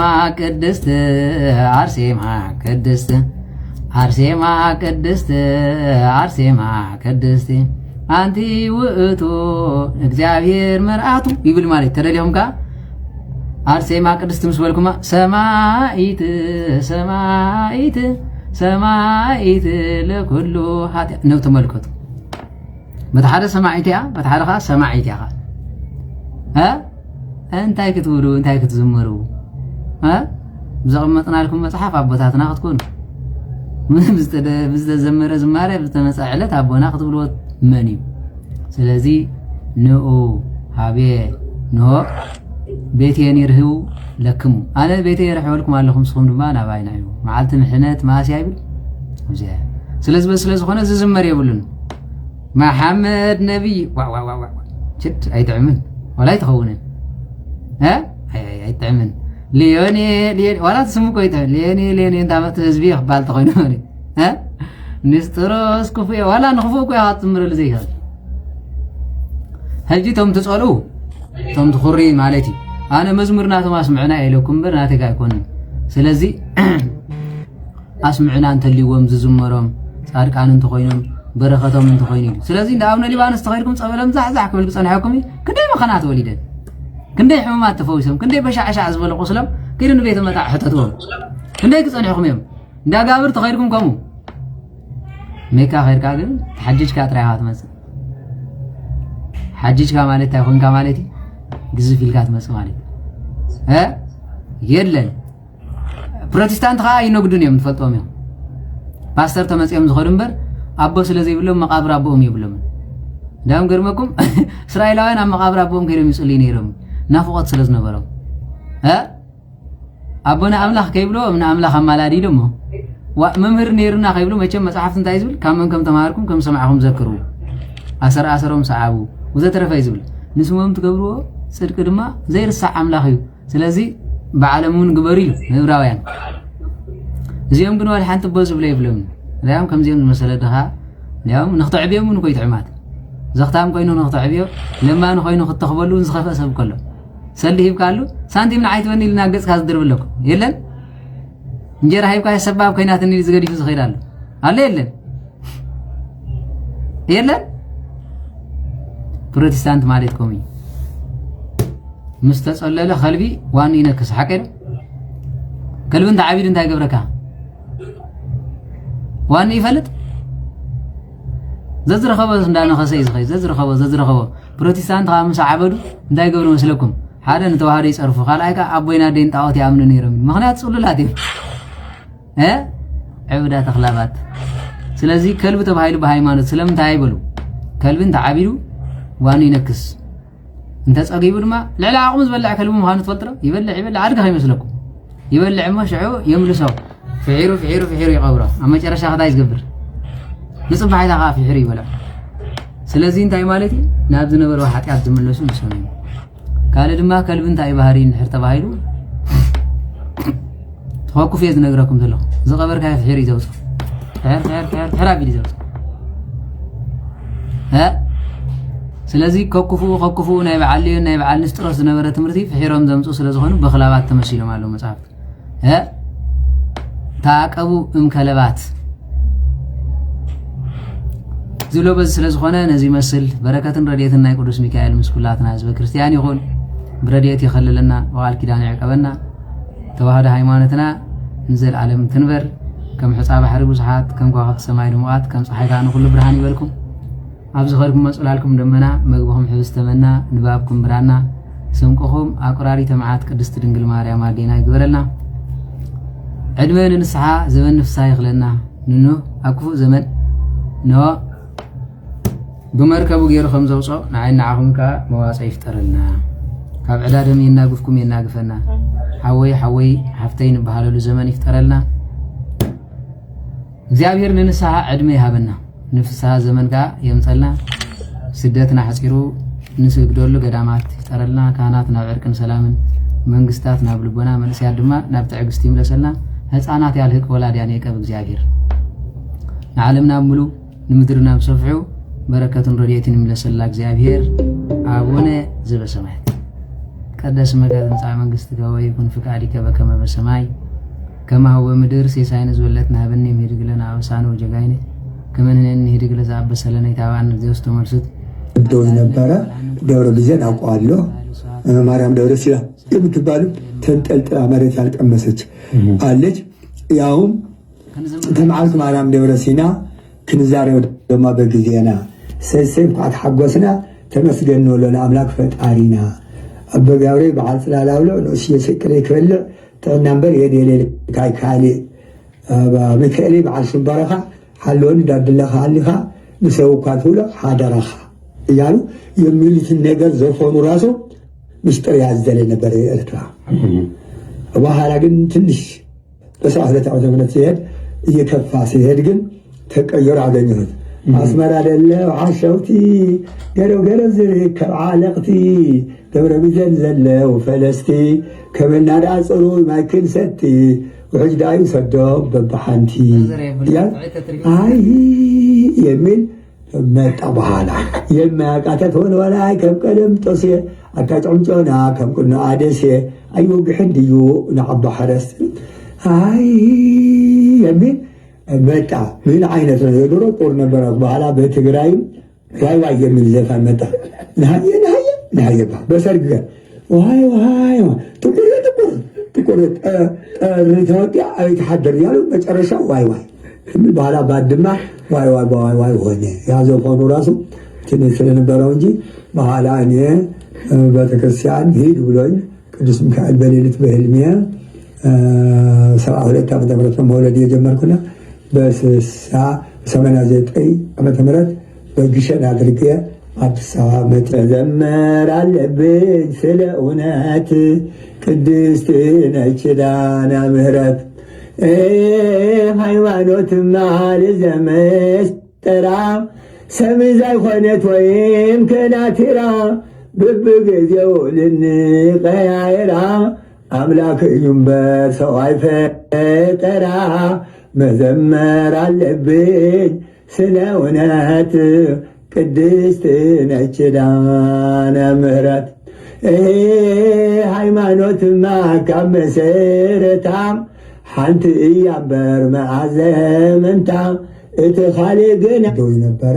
ደብረ ብዘን አውቀዋለሁ ማርያም ደብረ ሲሆይ ነበረ ደርቁ ብብገቶዳም ጉዱ ሃይማኖትማ ካብ መሰረታ ሓንቲ እያ እምበር መዓዘ ምንታ እቲ ኻሊእ ግና ግዜ ለምፅኦ ፋሽን ጫወታ ኣብ ቅድሚ ኣምላክ ኣይብሉይ ቦታ ሓንፈፅ ከርካዕታ ቁፅሪ ሃይማኖት ወያ ኻዱ ምእቲ ሓሊፉ ላሽሕሚ ኻዱ እቶድኣም መፀ እቶድኣም ጉዱ ከም ዕውር ጨርቂ ምጉሙ ማዱ ሪተ ህሊና ማርያም ሪተ ህሊና ማርያም ማርያም ሪተ ህሊና ዘወለዱኪ ያጨምዋሃና ቀደምቲ ኣበይ ወምህራን ሁሉ ሓደ ሃይማኖት ብሎም ድመሓሉ ለማ ሃይማኖት ተኸፋፍሉ ብብምውዓሉ ብብገዛኡ ብብምውዓሉ ናተይ ናታትኹም ተባሂሉ እንተልርዩ ምንታይ ሚበሉ ርእሳቶም ሒዞም ተማህለሉ ዘማህልል እዩ ዛይደ ዘሕዝን ሓደ ሃይማኖት ሽሕ ትኸውን እናጣዓብኻ መረዝቲ ቃላት ካብ ናሓዞ ናታ ሃይማኖት ክፋለስ ምግባር ናምንታይ ልምዓት ጥፍዓት ይምበር የሚላ ነበረ 72 ወሉ ናይ ቅዱስ ሚካኤል ቁርብ ክንዝምር ሓከ